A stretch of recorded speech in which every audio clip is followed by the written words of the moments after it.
Thank you. আমরা আজকের ক্লাসটি শুরু করব একদম বেসিক থেকে।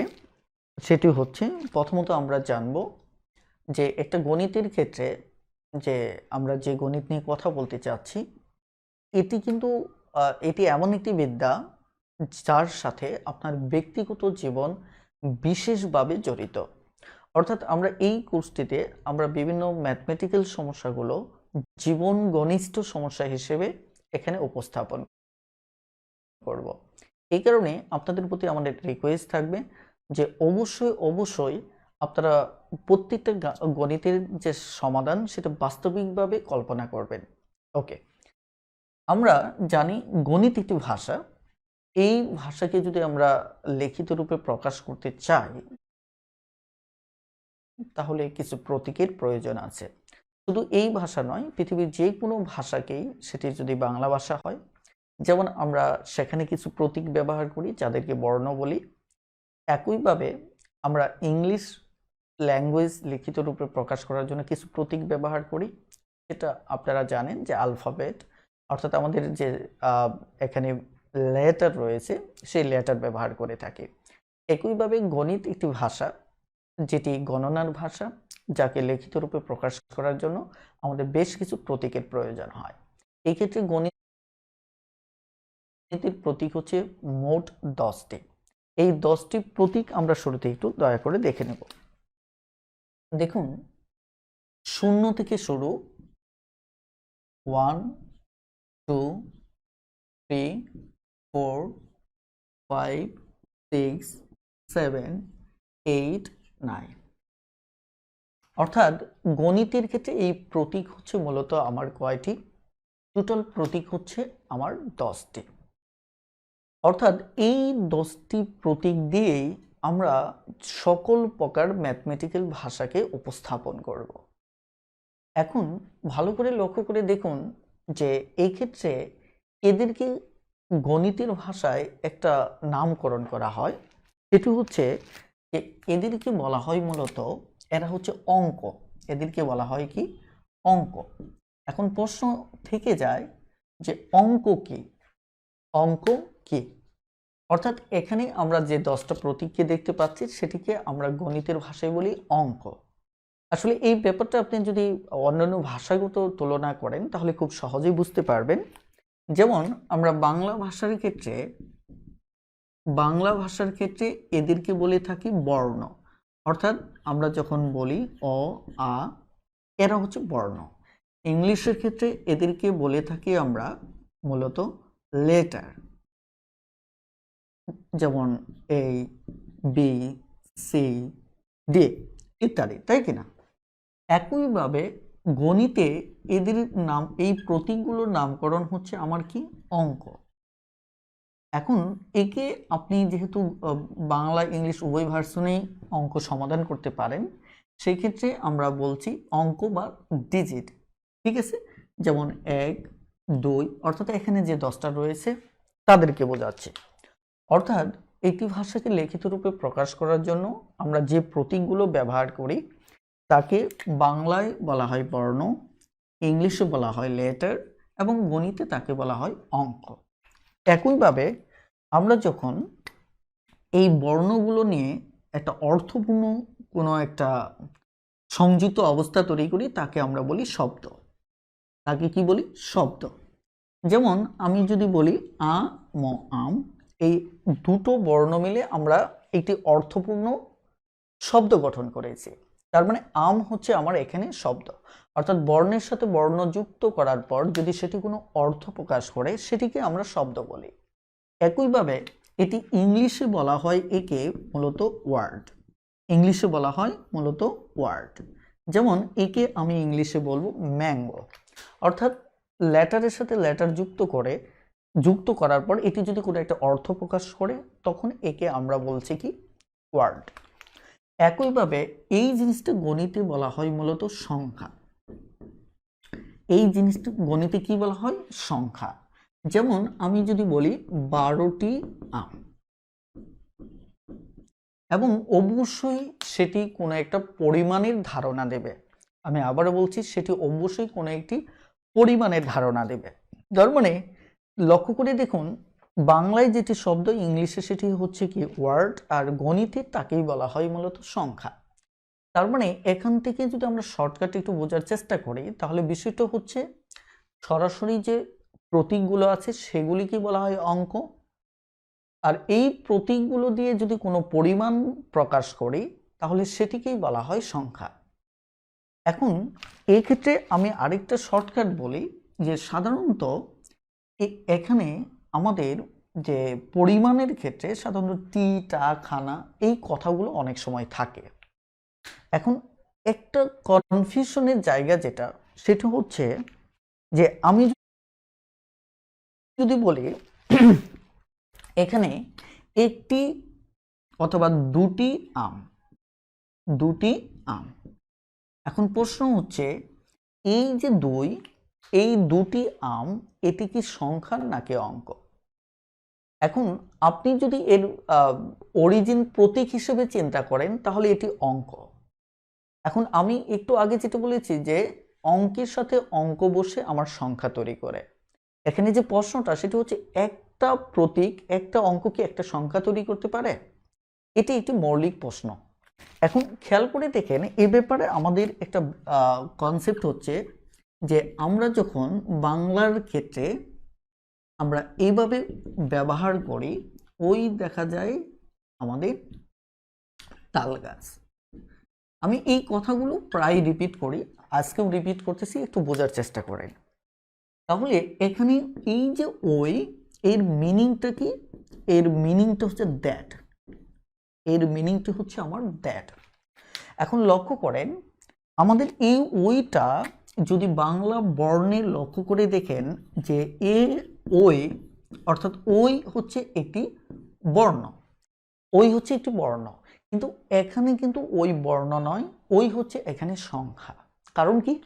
কারণ হচ্ছে যখন একটা বর্ণ যখন একটা অর্থ প্রকাশ করবে তখন সেটি শব্দ হয়ে যায়।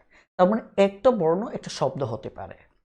তাহলে একইভাবে আমাদের একটা অঙ্ক একটা সংখ্যা হতে পারে, অর্থাৎ একটা এই প্রতীকগুলো যাদেরকে অঙ্ক হিসেবে চিনি, একটি অঙ্ক একটা সংখ্যা হতে পারে। প্রশ্ন হচ্ছে এটি কখন? সেটি আপনি কয়েকভাবে চিনতে পারেন। একভাবে যদি তারপরে টি, টা, খানা থাকে তাহলেও চিনবেন যে এই অঙ্কটা সংখ্যায় রূপান্তর হয়ে গেছে, অথবা আপনি দেখতে পারেন সেটি একটা কোনো পরিমাণ বোঝাচ্ছে কিনা। যেমন আমি এখানে একটি আম, অর্থাৎ আমের পরিমাণকে বোঝাচ্ছি, সরি দুটি আম, অর্থাৎ আমের পরিমাণকে বোঝাচ্ছি কয়টা? দুইটা। তার মানে এখানে আমাদের এটি হচ্ছে মূলত একটি সংখ্যা। তাহলে এই আলোচনা থেকে আমরা একটি কনসেপ্ট ক্লিয়ার আমাদের, যে অঙ্ক সংখ্যা হতে পারে, অর্থাৎ একটা অঙ্ক একই সাথে প্রতীক হতে পারে, একই সাথে সে সংখ্যা হতে পারে। পার্থক্য হচ্ছে প্রতীক কোনো পরিমাণের ধারণা দিবে না, জাস্ট সে প্রতীক, কিন্তু যখন সেটা পরিমাণের জন্য ইউজ করা হবে, পরিমাণ প্রকাশক হিসেবে ইউজ করা হবে, তখনই সেটা সংখ্যা হবে। ওকে, তাহলে আমরা এখানে আরেকটি বিষয় একটু লক্ষ্য করব, সেটি হচ্ছে আমরা সাধারণত এই সংখ্যার ক্ষেত্রে একাধিক ওয়ার্ড দেখে অভ্যস্ত। ওকে, আমি এখানে আরেকটি কনসেপ্ট একটু বলি, যে এই যে তার আগে একটু আপনারা কমেন্টে জানাবেন যে এই আইডিয়াটুকু বুঝতে পেরেছেন কিনা প্লিজ। আপনাদের মনে আছে তো নিশ্চয় যে আমাদের মূলত যা আমরা যে রেসপন্স করব ওয়াই এন আর, খুব দ্রুত অবশ্যই এগুলো ব্যবহারে অভ্যস্ত হবেন। আমি আবারও বলছি, এই সাইনগুলো ব্যবহারে অভ্যস্ত হবেন যাতে আমরা ফাস্টার হতে পারি। Thank you. ওকে, তাহলে এই ব্যাপারটা আমি আরেকবার রিপিট করছি, সেটি হচ্ছে আমাদের এরা হচ্ছে সরাসরি প্রতীক, দ্যাট মিন্স এরা হচ্ছে কি অঙ্ক। কারণ যে কোনো ভাষা লিখিত রূপে প্রকাশ করার জন্য আমরা যে প্রতীক ব্যবহার করি সেটি ক্ষেত্রে, অঙ্কের ক্ষেত্রে সেটাকে বলা হয়, গণিতের ক্ষেত্রে সেটা বলা হয় অঙ্ক। তার মানে এই 10টি প্রতীক হচ্ছে আমার কি অঙ্ক। এখন লক্ষ্য করুন, এই অঙ্ক দিয়ে যখন একাধিক অঙ্ক পাশাপাশি বসায় তখন সেটা রূপান্তর হয় সংখ্যা। তবে একটা প্রতীক একই সাথে সে অঙ্ক হিসেবে ব্যবহার হতে পারে, সংখ্যা হিসেবে ব্যবহৃত হতে পারে। কখন? যখন সেটি দ্বারা কোনো পরিমাণকে নির্দেশ করা হয়, তখন সেটি একই সাথে আমার কি হতে পারে? সংখ্যা হতে পারে। যেমন এই বাক্যে এখানে 2টি আম, এটি হচ্ছে 2 হচ্ছে এখানে সংখ্যা। এখন খেয়াল করে দেখুন, আমরা যদি একটি সংখ্যা লিখি, সেটি হচ্ছে ধরুন 54, অর্থাৎ 2354। আমাদের এটি হচ্ছে একটি কি সংখ্যা। এখন একটি সংখ্যায় দু ধরনের ভ্যালু আমরা পাই। এরকম, যেমন এদেরকে যদি প্রতীক হিসেবে চিন্তা করি, তাহলে 4 এর ভ্যালু 4ই হবে, কারণ এটি হচ্ছে এখানে এই 4 দ্বারা আমাকে 4কেই বোঝানো হয়। আবার এখানে 5 দ্বারা 5কেই বুঝবো, কারণ প্রতীকের মান সবসময় ফিক্সড থাকে। প্রতীকের মান কি সবসময়, অর্থাৎ অঙ্কের মান সবসময় ফিক্সড, যে এটা 2 2 2 3 3 4 4। তার মানে এদেরকে যদি আমি আলাদা করে চিন্তা করি প্রতীক হিসেবে, তাহলে এটার মান 3, একইভাবে এটার মান হচ্ছে 2। এখন যদি এভাবে চিন্তা না করে আমরা যদি দেখি এটা 2354, অর্থাৎ এইভাবে যদি আমরা চিন্তা করি, তাহলে এটি একটি সংখ্যা, এটি একটি কি সংখ্যা।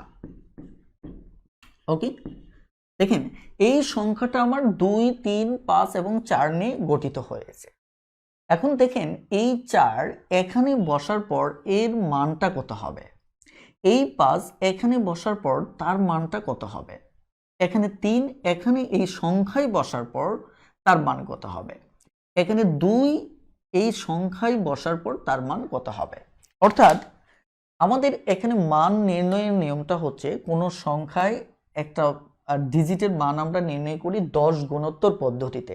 অর্থাৎ যতই বামে যাবেন ততই 10 গুণ করে মান বাড়তে থাকবে, যাকে আমরা শিখেছিলাম একক, দশক, শতক, হাজার, অযুত, লক্ষ, নিযুত, কোটি।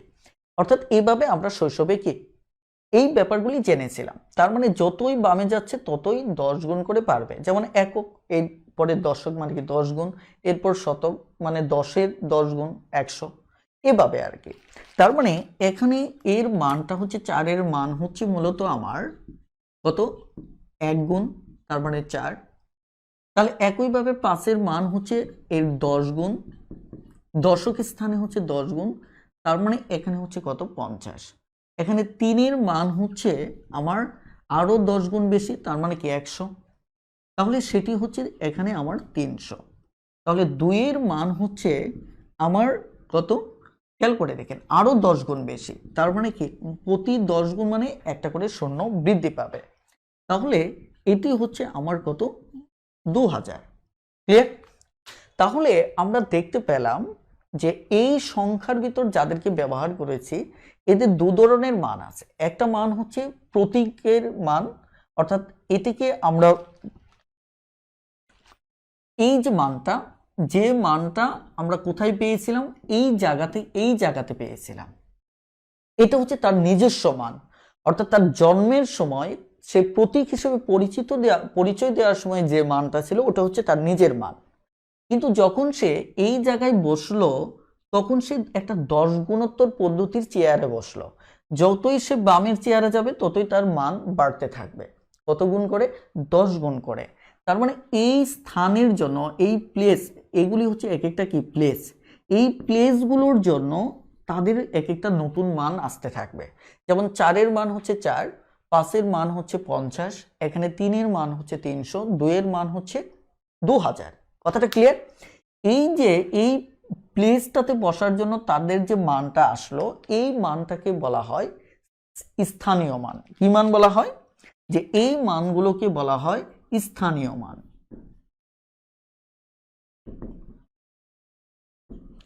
আর এই যে মানগুলো, যেটা তার জন্মগত মান, এটিকে বলা হয় নিজের মান। নিজের মানে কি? সক্রিয় মান। ওকে, তাহলে একটি সংখ্যায় কয় ধরনের মান থাকে? আমাদের 2 ধরনের মান থাকে। কি কি মান? অর্থাৎ ওই সংখ্যায় যে ডিজিটগুলি ব্যবহার করা হয় তাদের যে নিজের যে মানটা, ওই মানটাকে বলা হয় কি? স্বকীয় মান। স্বকীয় মানে কি? স্বীয় মানে কি? নিজের। আর যে সংখ্যার যে প্লেসটাতে বসবে ওই প্লেসটার জন্য যে মানগুলো আসবে সেটিকে বলা হয় কি স্থানীয় মান। সেটাকে কি বলা হয়? স্থানীয় মান। এবার লক্ষ্য করেন, এবার যদি আমরা এই মানগুলোকে যোগ করি তাহলে এই মানটা আবার ফেরত পাবো। অর্থাৎ প্রত্যেকটার স্থানীয় মান যদি আমরা যোগ করি তাহলে এই টোটালটা মান বের হয়ে যাবে। এক্ষেত্রে আমরা যোগ করে একটু দেখি। যেমন প্রথমে বড়টা যোগ করব 2000, তারপর হচ্ছে কত 300, তারপর 50, তারপর হচ্ছে 4। তার মানে এটা যোগ করলে আমার কত হচ্ছে 2354। ক্লিয়ার? তার মানে এই মানগুলো যোগ করার পর আমি আগের মানটা ফেরত পেলাম। এখন আরেকটি বিষয় আমরা একটু দেখব, সেটি হচ্ছে ওকে আমি সরাসরি এখানে যোগফলটা লিখে নিচ্ছি। সেটি কত 2354। ঠিক আছে, এবার আসুন আমরা যদি এটাকে একটু উল্টিয়ে লিখি। কিভাবে? 4 5 3 2। আমরা যদি এভাবে একটু উল্টিয়ে লিখি তাহলে এখানে মানটা কি কি আসবে? তাহলে এবার 2 এর মান আসবে 2, 2 1 2। 3 এর মান আসবে 3 1 3 10 30। তাহলে এখানে 5 এর মান আসবে কত 100। এবার এখানে 4 এর মান আসবে আমার 1000। তার মানে হচ্ছে কত 4000। ক্লিয়ার? তাহলে খেয়াল করে দেখুন, এখানে একটা বিষয় ভালো করে খেয়াল করে দেখেন, এখানে 4 এর মান ছিল কত 4, আর এখানে 4 এর মান হচ্ছে কত 4000। ক্লিয়ার? এটি কেন ঘটলো? জাস্ট তার চেয়ার বদলের কারণে, তার পজিশনটা বদলের কারণে। অর্থাৎ দেখুন এখানে যদি আমি বলি প্রতীক হিসেবে 4 এর মান কত 4ই, এখানে তাহলে প্রতীক হিসেবে এর মান 5, প্রতীক হিসেবে এর মান 3, প্রতীক হিসেবে এর মান 2। অর্থাৎ প্রতীক হিসেবে যে মানটা ওটা তার নিজের মান, ওটা হচ্ছে সক্রিয় মান। আর এই যে মানগুলো এগুলি হচ্ছে স্থানীয় মান। তাহলে স্থানীয় মান দেখেন স্থান চেঞ্জের সাথে সাথে, স্থান চেঞ্জ হওয়ার সাথে সাথে দেখুন তাদের মানটা চেঞ্জ হয়ে গেছে। 4 এর মান এখানে 4000 আর এখানে ছিল 4। 5 এর মান এখানে 50, এখানে হয়েছে 500। এখানে 3 এর মান 300, এখানে হয়েছে 30। 2 এর মান এখানে ছিল 2000, এখানে হয়েছে 2। তার মানে এই আলোচনা থেকে আমরা একটা কথা বলতে পারি, সেটা হচ্ছে যে এখানে কোনো স্বকীয় মানের কোনো পরিবর্তন হয় নাই। কিভাবে হয় না? এখানে 2 এর নিজের মান কত ছিল 2, এখানেও 2 এর নিজের মান 2, এখানেও 3, এখানেও 3, এখানে 5, এখানে 5। দেখুন তার মানে আমরা একটা নোট নিতে পারি। নোটটি হচ্ছে যে একটা সংখ্যার কে স্থানীয় মান পরিবর্তনশীল।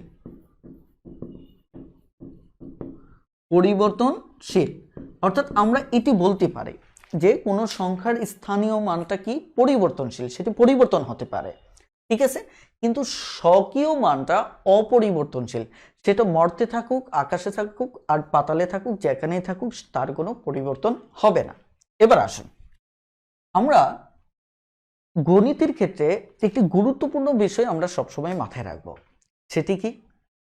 যে গণিত মূলত আমরা প্রায় সময় অদ্ভুত সব জিনিসের সাথে তুলনা করে একে মিলানোর চেষ্টা করব। অর্থাৎ কাল্পনিক, যখনই আমার কোনো তথ্য না জানা থাকবে সেটা কাল্পনিকভাবে আমি ধরে নিতে পারি। এখন ধরেন আমি যদি এই যে একটা পজিশন, গণিত বলতেছে এইটা হচ্ছে একক পজিশন, এটা দশক, এটা শতক, এটা হাজার, এই পজিশনটাই সত্য। আর বাকি এখানে কি বসালাম সেটি ইম্পর্টেন্ট না। ইম্পর্টেন্ট হচ্ছে এখানে যদি আমি একটা গাদাকেও বলি তাহলে দেখেন এখানে যদি একটা গাদা বসায় তাহলে আমার এখানে গাদা হবে 1 গুণ। এখানে যদি 3টা ছাগল বসায় তাহলে এখানে ছাগল হয়ে যাবে কয়টা? 30টা। কথাটা ক্লিয়ার? আমি আবারও বলছি যে এখানে যেটাই বসান না কেন ওটা 10 গুণ হবে, এখানে যেটাই বসান ওটা 100 গুণ হবে। গণিতের এই সৌন্দর্যটা আপনারা যদি আয়ত্ত করতে পারেন তাহলে গণিতের অনেক সমস্যারই সমাধান হয়ে যাবে। সেটা হচ্ছে গণিত যখন যাকে কল্পনা করবে ওখানে আপনি যুক্তি অ্যাপ্লাই করবেন না। যদি আমি এখানে গরুও বসাই আমি বলছি তাহলে সেটা 30 গুণ হয়ে যাবে। এখানে যদি একটা গাদাও এখানে বসান তাহলে সেটা 1000 গুণ হয়ে যাবে। তার মানে কি এখানে এই তথ্যটা ফিক্সড, বাট এখানে কাকে বসাচ্ছেন এটি মুখ্য বিষয় না। অর্থাৎ আপনি এখানে আমি একটা ধরেন ছাগল বসালাম, আপনি বললেন না এখানে তো ছাগল বসার কথা না, এরকম চেহারার কেউ বসার কথা, বিষয়টা এমন না। আমি ছাগল বসাচ্ছি, এবার আপনি বলেন এই ছাগলের মান কত হবে, আপনাকে গণিতের ভাষায় বলতে হবে এটা 1000 গুণ হবে। একটা ছাগল হলে তাহলে এটা 1000 গুণ মানে কি 1000 ছাগল হবে। এটি হচ্ছে সত্য বিষয়, এই বিষয়টা একটু মাথায় রাখবে। যেমন আমি যদি স্বাভাবিকভাবে আপনাদের এখানে বলি যে পি কিউ আর, এটিকে যদি একটা সংখ্যা হিসেবে চিন্তা করা হয়, আপনারা এখানে যুক্তি দেওয়ার কিছু নেই, আমি ধরে নিলাম এটি একটি সংখ্যা, পি কিউ আর দিয়ে একটা সংখ্যা তৈরি করেছি। তার মানে এবার আপনাকে বলা হলো এর স্থানীয় মান কত, তাহলে আপনাকে স্বাভাবিকভাবে কি করতে হবে, এর স্থানীয় মানটা বের করতে হবে। তাহলে স্থানীয় মানটা কি হবে, এটা হচ্ছে একক স্থান, তার মানে এটার 1 গুণ করলে তাহলে আমার কত হচ্ছে আর। তাহলে এটাকে যদি আমি কিউ, এটা হবে কত গুণ, আমার 10 গুণ, তাহলে হবে কি 10 কিউ। আর একইভাবে এটি হচ্ছে পি, এটি হচ্ছে আমার 100, তার মানে কি 100 পি। আমার বলা হচ্ছে পি কিউ আর, পি যদি দেখেন আমার যদি বলা হয় যে আর কিউ পি এরা যথাক্রমে একক, দশক ও শতক স্থানে রয়েছে, তাহলে এদের মানটা কত, তাহলে মানটা এটা আসবে।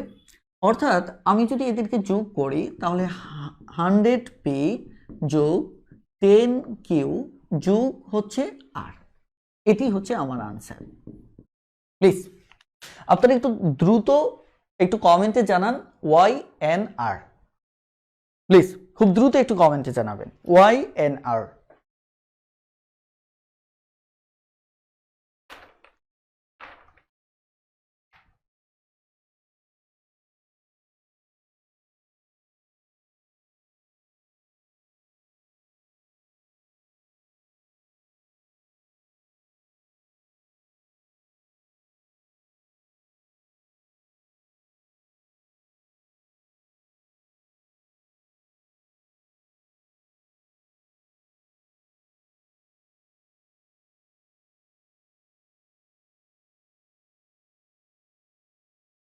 গুড। তাহলে এই অঙ্কটা আমি যেটা লিখছিলাম এটি কিন্তু বিগত সালের প্রশ্ন, এটি কিন্তু পরীক্ষায় এসেছিল। হ্যাঁ, যেমন পরীক্ষায় আসা আরো দু একটা প্রশ্ন আমি এবার সমাধান করব। যাদের কাছে বইটি রয়েছে তারা সরাসরি 16 পৃষ্ঠায় চলে যান, 16 পৃষ্ঠায় চলে যান, হারি আপ। এখন 16 পৃষ্ঠার দেখেন 78 নম্বর অঙ্কটা যদি খেয়াল করে দেখেন, 78 নম্বর অঙ্ক এখানে বলা হচ্ছে 666, এখানে সর্ববামের 6 এর মান কত, সর্ববামের, এটা ডান এটা বাম, তাহলে সর্ববামের 6 হচ্ছে এটা। আমাকে বলা হচ্ছে 666 থেকে সর্ববামের 6 এর মানটা কত, তাহলে সর্ববামের 6 এর মান এটা একক, দশক, শতক, তার মানে কি শতক মানে কত 100 দ্বারা গুণ করতে হবে, তাহলে মান কত 600, এটি আনসার। এটি আমাদের আসছিল কি পরিবার পরিকল্পনা হিসাব রক্ষণ ও গুদাম রক্ষক কোষাধ্যক্ষ পরীক্ষায় 11 সালে, তার মানে এখানে মান হচ্ছে কত আমার 600। এবার আসে আমাদের এখান থেকে আরেকটি অঙ্ক দেখব। যেমন এখানে এই অঙ্কটা যদি দেখেন 3254710, এখানে বলা হচ্ছে সংখ্যাটিতে 5 এর স্থানীয় মান কত, 5 এর স্থানীয় মানটা আপনাকে বের করতে হবে, তাই কিনা। এখন 5 এর স্থানীয় মানটা কিভাবে বের করবেন, এর মানটা বের করবেন, তাহলে এর সাথে কত গুণ করবেন, একক, দশক, শতক, হাজার, তাই কিনা। এখন খেয়াল করে দেখেন যে এই জায়গায় এ পর্যন্ত হলে 100, এই পর্যন্ত 1000, তাহলে এখানে একটা শূন্য বেশি দিতে হবে, রাইট। এই 1000 অযুত, একক, দশক, শতক, হাজার অযুত, তার মানে কি এটি দ্বারা যদি গুণ করেন তাহলে কত হচ্ছে 50,000, তার মানে এখানে আমাদের উত্তর হবে কত, গ নাম্বারটা। ক্লিয়ার? এখন আপনি চাইলে এই প্রত্যেকটা আলাদা করে দেখতে পারেন, কিন্তু প্রত্যেকটা আলাদা করে দেখতে গেলে তো অনেক সময় লাগবে। আপনি শুধু যেটার মান চাইবে সেটার মানটা বের করে ফেলবেন। ক্লিয়ার? ওকে, এবার একইভাবে লক্ষ্য করে দেখেন যে এখানে আরো একটি অঙ্ক আমি একটু দেখছি। এখানে যে অঙ্কগুলো এগুলি পাবেন আপনারা। যেমন এখানে একটি অঙ্কে বলা হচ্ছে 82 নম্বর অঙ্কটা দেখেন। 82 নম্বর অঙ্কে কি বলা হচ্ছে? আমাদের 82 নম্বর অঙ্কে বলা হচ্ছে যে 5 2 7 4 3 5, ঠিক আছে, সংখ্যাটিতে 7 এবং 7 ও 3-এর 7 এবং 3-এর পার্থক্য জানতে চাওয়া হয়েছে। 3-এর স্থানীয় মানের পার্থক্য জানতে চাওয়া হয়েছে। তাহলে এই 3-এর স্থানীয় মানের পার্থক্য যদি জানতে চাওয়া হয়, তাহলে দেখেন এখানে 3-এর মান কত? একক দশক, 10 গুণ। তার মানে কি 10 গুণ গুণ করলে তাহলে কত হবে? এখানে আমার 30। তাহলে এরপর জানতে চাওয়া হয়েছে এই মানটা। তাহলে এখানে 7 ইন্টু একক দশক শতক হাজার, তার মানে 1000 দ্বারা কি করতে হবে? গুণ করতে হবে। তাহলে এখানে হচ্ছে কত? 7000। এবার বলছে এদের পার্থক্য, 7 ও 3-এর স্থানীয় মানের পার্থক্য আপনাকে বের করতে হবে। তাহলে যদি পার্থক্য বের করতে চান তাহলে এটা থেকে এটা বিয়োগ দিতে হবে। তার মানে 7000 থেকে আপনি 30 যদি বাদ দেন তাহলে স্বাভাবিকভাবে 0 7 হাতের 1, এখানে 9 হাতের 1 কত? 6। অর্থাৎ অঙ্কগুলি ঠিক এই টাইপের আসতে পারে। আর এই চ্যাপ্টারের অঙ্কগুলো অধিকাংশই আগারওয়াল বই থেকে নেওয়া। সঙ্গত কারণেই দেখা যাচ্ছে যে পরীক্ষায় খুব একটা বেশি আসেনি, তারপরেও মাঝে মধ্যে এখান থেকে অঙ্ক আসে। সঙ্গত কারণে এই অঙ্কগুলো একটু দেখবেন। আশা করি এখানে যে কটা অঙ্ক আছে আপনারা ট্রাই করলেই পারবেন। এখানে খুব একটা কঠিন অঙ্ক নেই। এখন আমি এবার একটু আবার আলোচনায় ব্রেক করতে চাচ্ছি। সেটি লক্ষ্য করুন, আমরা যদি বলি যে ক্ষুদ্রতম সংখ্যা এবং বৃহত্তম সংখ্যা, ওকে, ক্ষুদ্রতম সংখ্যা এবং বৃহত্তম সংখ্যা, ক্ষুদ্রতম সংখ্যা, বৃহত্তম সংখ্যা, আমাদের এগুলি প্রায় দরকার হবে। যেমন আমি যদি বলি যে 1 অঙ্কের একটা বৃহত্তম সংখ্যা, তাহলে 1 অঙ্কের বৃহত্তম সংখ্যার ক্ষেত্রে খেয়াল করে দেখেন তো, সবচেয়ে বৃহত্তম সংখ্যাটা লিখতে গেলে সবচেয়ে বড় ডিজিট দিয়ে লিখতে হয়। খেয়াল করে দেখেন, সবচেয়ে বৃহত্তম সংখ্যাটা লিখতে গেলে সবচেয়ে বড় ডিজিট দিয়ে লিখতে হয়। এই কারণে 1 অঙ্কের বৃহত্তম সংখ্যা মানে আমরা একটা নয়। তাহলে যদি 2 অঙ্কের বলা হয় তাহলে দুটো নয়, 3 অঙ্কের 3টা, 4 অঙ্কের 4টা। এটা হচ্ছে আমার বৃহত্তম সংখ্যা। একইভাবে আমরা যদি এই জায়গায় ক্ষুদ্রতম সংখ্যা বলি তাহলে স্বাভাবিক নিয়মে তো এটাই হওয়ার কথা ছিল যে 0 দিয়ে লেখা। আপনি যদি এভাবে লেখেন 1 অঙ্কের ক্ষুদ্রতম সংখ্যা একটা 0, 2 অঙ্কের 2টা 0, 3 অঙ্কের 3টা 0, তাহলে আমাদের হবে না। কেন হবে না? এর কারণটা হচ্ছে 0 এর কোনো ভ্যালু নেই। এটি কেবলমাত্র দেখা যাচ্ছে কোনো পূর্ণ সংখ্যার ডান পাশে, যদি কোনো অঙ্কের ডান পাশে যদি বসে তাহলে ভ্যালু দেয়, অথবা দশমিকের পরে যদি বাম পাশে বসে তাহলে সে ভ্যালু দেয়। কথাটা ক্লিয়ার? অর্থাৎ আমি বলছি যে যেমন 1-এর পর যদি 0 বসায় তাহলে এটার ভ্যালু দেবে, অথবা দশমিকের পর যদি আমি কি বাম পাশে 0 বসাই তাহলে এটি ভ্যালু দেবে। কথাটা ক্লিয়ার? তার মানে পূর্ণ সংখ্যার, স্বাভাবিক সংখ্যার ক্ষেত্রে আমরা 1-এর পর অথবা যে কোনো ডিজিটের পর বসালে 0 ভ্যালু দেয়। আবার দশমিকের ক্ষেত্রে কি যে কোনো আমার কি ডিজিটের পূর্বে বসালে সেটি ভ্যালু দেয়। তার মানে এছাড়া শূন্যের কোনো ভ্যালু নেই। তার মানে আমরা যেহেতু এখানে দশমিক সংখ্যার কথা বলছি না, জাস্ট ক্ষুদ্রতম সংখ্যা বলছি, সেক্ষেত্রে এই ক্ষুদ্রতম সংখ্যার যদি আপনি ভ্যালু বের করতে চান তাহলে 1 অঙ্কের হলে একটা 1 দিতে হবে, 1 দিতে হবে, অর্থাৎ 1 দিতে হবে। 2 অঙ্কের যদি হয় এবার তাহলে 1 এবং একটা 0, 3 অঙ্কের হলে 1 এবং বাকি দুটো 0, অর্থাৎ যাতে এরা একটা ভ্যালু দেয় এই কারণে মিনিমাম প্রথম ডিজিটটাকে আমাকে কি করতে হবে? 1 বসাতে হবে। এভাবে আমরা 4 অঙ্কের ক্ষুদ্রতম সংখ্যা লিখতে পারি। এখন এই জায়গায় আরেকটা জটিলতা তৈরি হয়, যেমন আমি যদি লিখি যে 1 3 0 5 এটি দ্বারা একে ক্ষুদ্রতম আকারে সাজান। তাহলে আপনি কিভাবে সাজাবেন? এটি কিন্তু আমাদের দরকার হয়, অনেক সময় আমরা এই জায়গাগুলিতে ভুল করি। সেটা হচ্ছে একে যদি ক্ষুদ্রতম আকারে সাজান তাহলে স্বাভাবিক নিয়মে সবচেয়ে ক্ষুদ্রতম থেকে সাজানো উচিত। তার মানে সেটি ক্ষুদ্রতম থেকে আপনার স্বাভাবিকভাবে এভাবে সাজানো উচিত। কিন্তু যেহেতু এখানে শূন্যটা বামে বসালে সেটি একটা ডিজিট বাদ পড়ে যাচ্ছে, কারণ কোনো সংখ্যার যদি বামে 0 থাকে ওটা বাদ দেওয়া যায়, তার মানে ওটা বাদ দিলে স্বাভাবিকভাবে এদের ভিতর কিন্তু শূন্য মিসিং হয়ে যাচ্ছে, রাইট? এই কারণে আমাদের এসব ক্ষেত্রে যে কাজটি করতে হবে সেটি হচ্ছে যে আগে এদের মাঝে যে ক্ষুদ্রতম আছে শূন্য ছাড়া তাকে বসাতে হবে, তারপর আমরা শূন্যটাকে বসাবো। আমি বলছি এদের মাঝে যে ক্ষুদ্রতম আছে শূন্য ছাড়া তাকে আগে বসাতে হবে। যেমন এখানে যদি আমার 2 থাকতো তাহলে এদের মাঝে ক্ষুদ্রতম হচ্ছে 2, আমি আগে 2 বসিয়ে নিতাম, তারপর বাকিটা সাজিয়ে নিতাম। তাহলে এভাবে আমরা ক্ষুদ্রতম সংখ্যার বিন্যাসটা করব। এখন যদি বৃহত্তম যদি বলা হয় যে একে বৃহত্তম সংখ্যা আকারে সাজান, তাহলে ক্ষুদ্রতম এবং বৃহত্তম সংখ্যাগুলি যদি দেওয়া থাকে, অর্থাৎ কিছু ডিজিট যদি আপনার সামনে উপস্থাপন করা হয়, তাহলে আপনি একে কিভাবে সাজাবেন? এটা সাজানোর নিয়মটা হচ্ছে ক্ষুদ্রতমের ক্ষেত্রে ক্ষুদ্রতম থেকে পর্যায়ক্রমে বৃহত্তম আকারে সাজাতে হবে। এটা ক্ষুদ্রতম সংখ্যার ক্ষেত্রে। কিসের ক্ষেত্রে? ক্ষুদ্রতম সংখ্যার ক্ষেত্রে, ঠিক আছে? ক্ষুদ্রতম থেকে বৃহত্তমের দিকে সাজাতে হবে। শূন্য থাকলে আগে একটা সংখ্যা বসে তারপর শূন্য বসাতে হবে।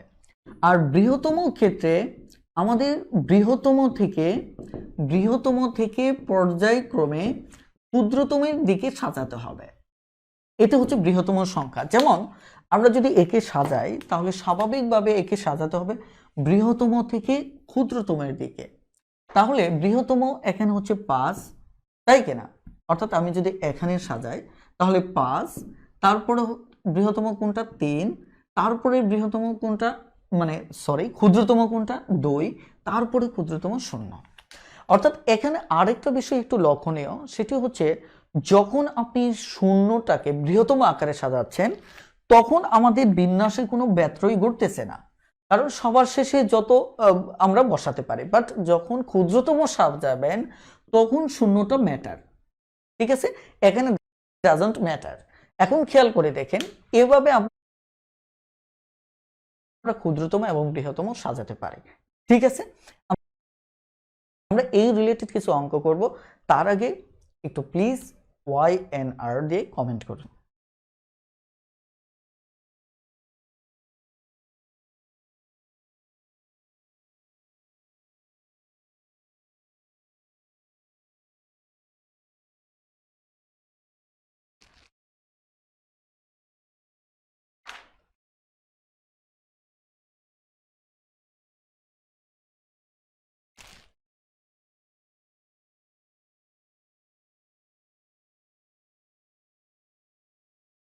গুড, এবার আসুন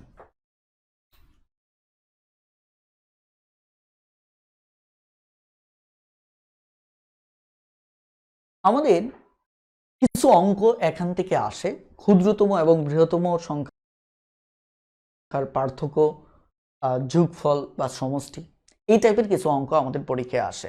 তো আমাদের যে কাজটা করতে হবে এই টাইপের কিছু অঙ্ক আমরা এখন একটু চর্চা করব। ক্লিয়ার? যেমন একটু লক্ষ্য করেন যে যদি বলা হয় ধরেন 2 অঙ্কের ক্ষুদ্রতম এবং বৃহত্তম সংখ্যার যোগফল কত, অথবা 1 অঙ্কের, তাহলে 1 অঙ্কের সেম আমি বলছি যতগুলি ক্ষুদ্রতম সংখ্যা ততগুলো যদি বৃহত্তম সংখ্যা হয়। যেমন আমি যদি বলি 1 অঙ্কের একটা ক্ষুদ্রতম আর একটা বৃহত্তম সংখ্যার যোগফল হচ্ছে আমার কত, 10, রাইট? একইভাবে 2 অঙ্কের একটা ক্ষুদ্রতম সংখ্যা এবং বৃহত্তম সংখ্যার যোগফল কত, এটা আমরা দেখব 3 অঙ্কের ক্ষুদ্রতম সংখ্যা, বৃহত্তম এবং ক্ষুদ্রতম সংখ্যার যোগফল। একইভাবে আমরা 4 অঙ্কের ক্ষুদ্রতম এবং বৃহত্তম সংখ্যার যোগফল আমরা দেখব, ঠিক আছে? আপনি যদি লক্ষ্য করে দেখেন যে আমাদের এই 9 এর সাথে যোগ করে হলো কত, 10, যখন 2 অঙ্কের গেলাম, এটা কিন্তু সেম ক্ষুদ্রতম যা বৃহত্তম এবং ক্ষুদ্রতম সেম সংখ্যক। এবার দেখেন আমার এখানে এটি হচ্ছে 9 আর এটি হচ্ছে মূলত আমার কত 1 0 10। তাহলে এটি 9, এটি 9, এটি হচ্ছে কত 1 0 10, 9 9 9। দেখুন এটি গিয়ে চেঞ্জ হচ্ছে কত 10। তার মানে এই টাইপের অঙ্ক কিন্তু আমাদের প্রায় পরীক্ষায় আসে। তাহলে এই জায়গায় যে কাজটা করবেন ভালো করে খেয়াল করেন, সেটি হচ্ছে যতগুলি আপনার কি থাকবে বৃহত্তম এবং ক্ষুদ্রতম সংখ্যা থাকে, এদের যদি যোগফল বলা হয়, আপনি দেখেন প্রতিবার কি করতেছেন, খালি এই একটাকে 10 বানাচ্ছেন আর বাকি 9 যা থাকতেছে সেটাকে নিচে বসিয়ে দিচ্ছেন, রাইট? দেখেন বসিয়ে দিচ্ছে। এখানে 3 অঙ্কের 3টার ভিতর একটাকে 10 বানাচ্ছেন আর বাকি দুটোকে আপনি কিন্তু এখানে বসিয়ে দিচ্ছেন। তার মানে শুধু লাস্টের একটা 9, বামের একটা 9কে 10 বানিয়ে দিলেই হয়ে যাচ্ছে। তাহলে 4 অঙ্কের যেহেতু এইটাকে জাস্ট আমি যদি 10 বানিয়ে দেই, এটাকে আমি জাস্ট এখানে বসিয়ে দিলেই আমার হয়ে যাচ্ছে। এগুলো চর্চা করতে করতে আপনি আয়ত্ত করে নেবেন, যাতে খুব দ্রুত ব্যাপারগুলো আপনি পরীক্ষার হলে দেখা মাত্রই উত্তর করতে পারেন। তার মানে সেম সংখ্যক ক্ষুদ্রতম বৃহত্তম সংখ্যার যদি যোগফল বলা হয়, তাহলে আপনি কি করবেন, একটা 9কে 10টা বানিয়ে দেবেন আর বাকি 9গুলো রেখে দেবেন। এভাবে যদি 10টা ক্ষুদ্রতম এবং বৃহত্তম সংখ্যার যোগফল বলা হয়, তাহলে 10টার ভিতর একটা 9 10 হবে, বাকিগুলো 9 থাকবে। জাস্ট এই হিসাবটা করবেন, পরীক্ষা হলে উত্তর পেয়ে যাবেন। এই রিলেটেড বিগত সালে অনেকবার পরীক্ষায় আসছে, আশা করি পারবে। এবার যদি বিয়োগ বলে, সেম সংখ্যক ক্ষুদ্রতম বৃহত্তম সংখ্যার যদি বিয়োগ বলে, তাহলে সেক্ষেত্রে মনে রাখবেন যে এখানে ভালো করে খেয়াল করেন যে যেমন এখানে যদি আমার বিয়োগ বলে, এটাকে যদি যোগ না বলে আমাদের কি বলে, আমাদের যদি বিয়োগ বলে, তাহলে আমরা কি করব, এখানে যদি আমাদের বিয়োগ বলে তাহলে দেখুন সেম অবস্থা, কারণ প্রতিবারই এখানে কত আসতেছে, এটা আসতেছে 8, তার মানে এটা আসতেছে 8 9, এখানে কি 9 9 8, অর্থাৎ ওই 9 থেকে 1 বাদ দিলে কত থাকে, 8 থাকে আর বাকিগুলো ঠিকই থাকতেছে। তার মানে এই টাইপের অঙ্ক যদি আসে, তাহলে একটা 9কে 8 বামে, সবার বামেরটা 8 বানিয়ে বাকি 9গুলো রেখে দিবেন, তাহলে আমাদের উত্তর হয়ে গেল। এই টাইপের অঙ্ক আমাদের পরীক্ষায় আসে, শুধু আসে না, অনেকবারই আসে। সো আপনাদের কাজ হচ্ছে এগুলি চর্চা করা। এবার আসেন, আমাদের যদি এমন বলা হয় যে ধরুন একটা ক্ষুদ্রতম সংখ্যা বেশি থাকলো, একটা বৃহত্তম সংখ্যা কম থাকলো, যেমন যে 2 অঙ্কের ক্ষুদ্রতম থেকে 1 অঙ্কের বৃহত্তম যদি বাদ দেওয়া হয়, তাহলে বুঝতেই পারছেন ক্ষুদ্রতম 2টা, তাহলে একটা, তাহলে 2টা থেকে একটা বিয়োগ করতে হবে। এবার এদের অন্তর কত হবে, যেমন 3 অঙ্কের ক্ষুদ্রতম সংখ্যা থেকে 2 অঙ্কের বৃহত্তম বাদ দিলে, 4 অঙ্কের ক্ষুদ্রতম সংখ্যা থেকে 4 অঙ্কের বৃহত্তম বাদ দিলে কত হয়। একইভাবে যদি আমি বলি 5 অঙ্কের ক্ষুদ্রতম সংখ্যা থেকে আমার 4 অঙ্কের বৃহত্তম বাদ দিলে কত হয়। দেখুন কত চমৎকার আইডিয়া। আপনি কি করবেন, আপনি যদি না জানেন তাহলে এভাবে বিয়োগ করবেন, 9 10 থেকে 9 চলে গেলে 1, তাহলে আপনি এইভাবে করতে পারেন, 10 থেকে 9 গেলে 1, হাতের 1 10, তাহলে 10 থেকে 10 গেলে 0। তাহলে এভাবে যদি হিসাব করেন যে 10 থেকে 9 গেলে কত আমার 1, তাহলে হাতের 1 10, 10 থেকে 10 গেলে 0, হাতের 1 10, 10 থেকে 10 গেলে 0, এইভাবে হিসাব করতে পারেন। কিন্তু এটি হচ্ছে এক ধরনের বোকামি, কারণ আপনি সংখ্যার দিকে সবসময় বিয়োগ বললেই যে আপনাকে হুমড়ি খেয়ে বিয়োগ করতে হবে ব্যাপারটা এমন না। আপনি এর দিকে তাকান, এখানে কি এটা 10 একটা 9, যখনই 2 অঙ্কের ক্ষুদ্রতম এবং 1 অঙ্কের বৃহত্তম বলতেছে, তখন বুঝতে পারবেন যে এদের একটা 9 আর একটা 10, একটা 99 আর একটা 100, একটা 999 আর একটা 1000, একটা 9999 আর একটা 10000, অর্থাৎ প্রত্যেকের থেকে পার্থক্য কত 1। তাহলে এই টাইপের অঙ্কগুলো কেন আপনি সমাধান করতে যাবেন, এই অঙ্কগুলো পরীক্ষায় অনেকবার আসে, কথাটা ক্লিয়ার। তার মানে এই টাইপের অঙ্ক যদি আসে একদম মুখস্থ সরাসরি দেখা মাত্রই উত্তর দেবেন। এখন আমি বলছি যে অঙ্কগুলো দেখা মাত্রই উত্তর করা যায় সেগুলি সেভাবে উত্তর করতে হবে, বাকি যে অঙ্কগুলি দেখা মাত্র উত্তর করা যায় না সেগুলির জন্য আপনি এক্সট্রা সময় বরাদ্দ রাখুন। কারণ 20টা ধরেন আপনি 20টা অঙ্ক সমাধান করতে চাচ্ছেন, 20টা অঙ্কের ভিতর যদি আপনি 15টা অঙ্কই দেখা মাত্র সমাধান করতে পারেন, তাহলে বাকি 5টা অঙ্কে যদি আপনি 3 মিনিট করেও দেন আপনার কিন্তু কোনো ক্ষতি নেই। এটাই হচ্ছে গণিতে ভালো করার একমাত্র সিক্রেট। এই জিনিসটা আপনাকে বুঝতে হবে। আমরা অনেক সময় জাস্ট পাগলের মতো শুধু গণিত সমাধান করি, কিন্তু বিভিন্ন ওয়েগুলি ভালো করে আয়ত্ত করি না, ফলে দেখা যাচ্ছে গণিত পারি বাট আমরা পরীক্ষার হলে ফুল আনসার করে আসতে পারি না। এটা আমাদের খুবই খুবই একটি শক্তিশালী দুর্বলতা। ওকে, আশা করি এই আইডিয়াটা বুঝতে পেরেছেন।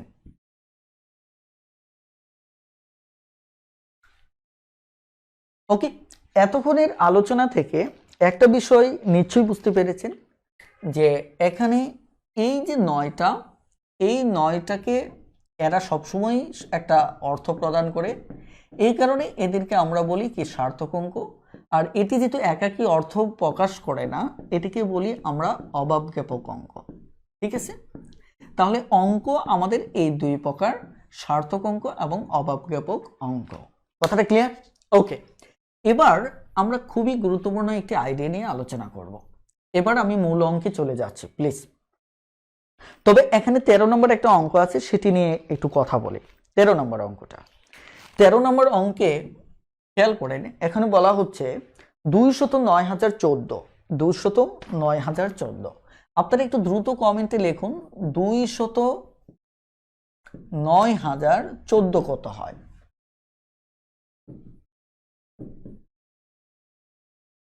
এটি সমান কত হয়? খুব দ্রুত একটু কমেন্টে জানিয়ে দিন। 209,014।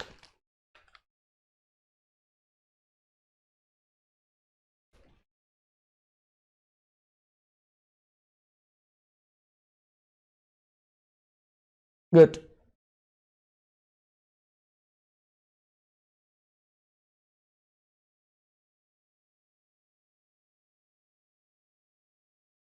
খুব দ্রুত একটু কমেন্টে জানিয়ে দিন যে এটি কি হবে 209,014। আমরা অনেকেই এই জায়গাটায় ভুল করি, অনেকেই আমরা এটা সমান লিখে ফেলি 209,014। কথাটা বুঝতে পারছেন কিনা? এটি কিন্তু আপনার হবে না। কথা বুঝতে পারছেন?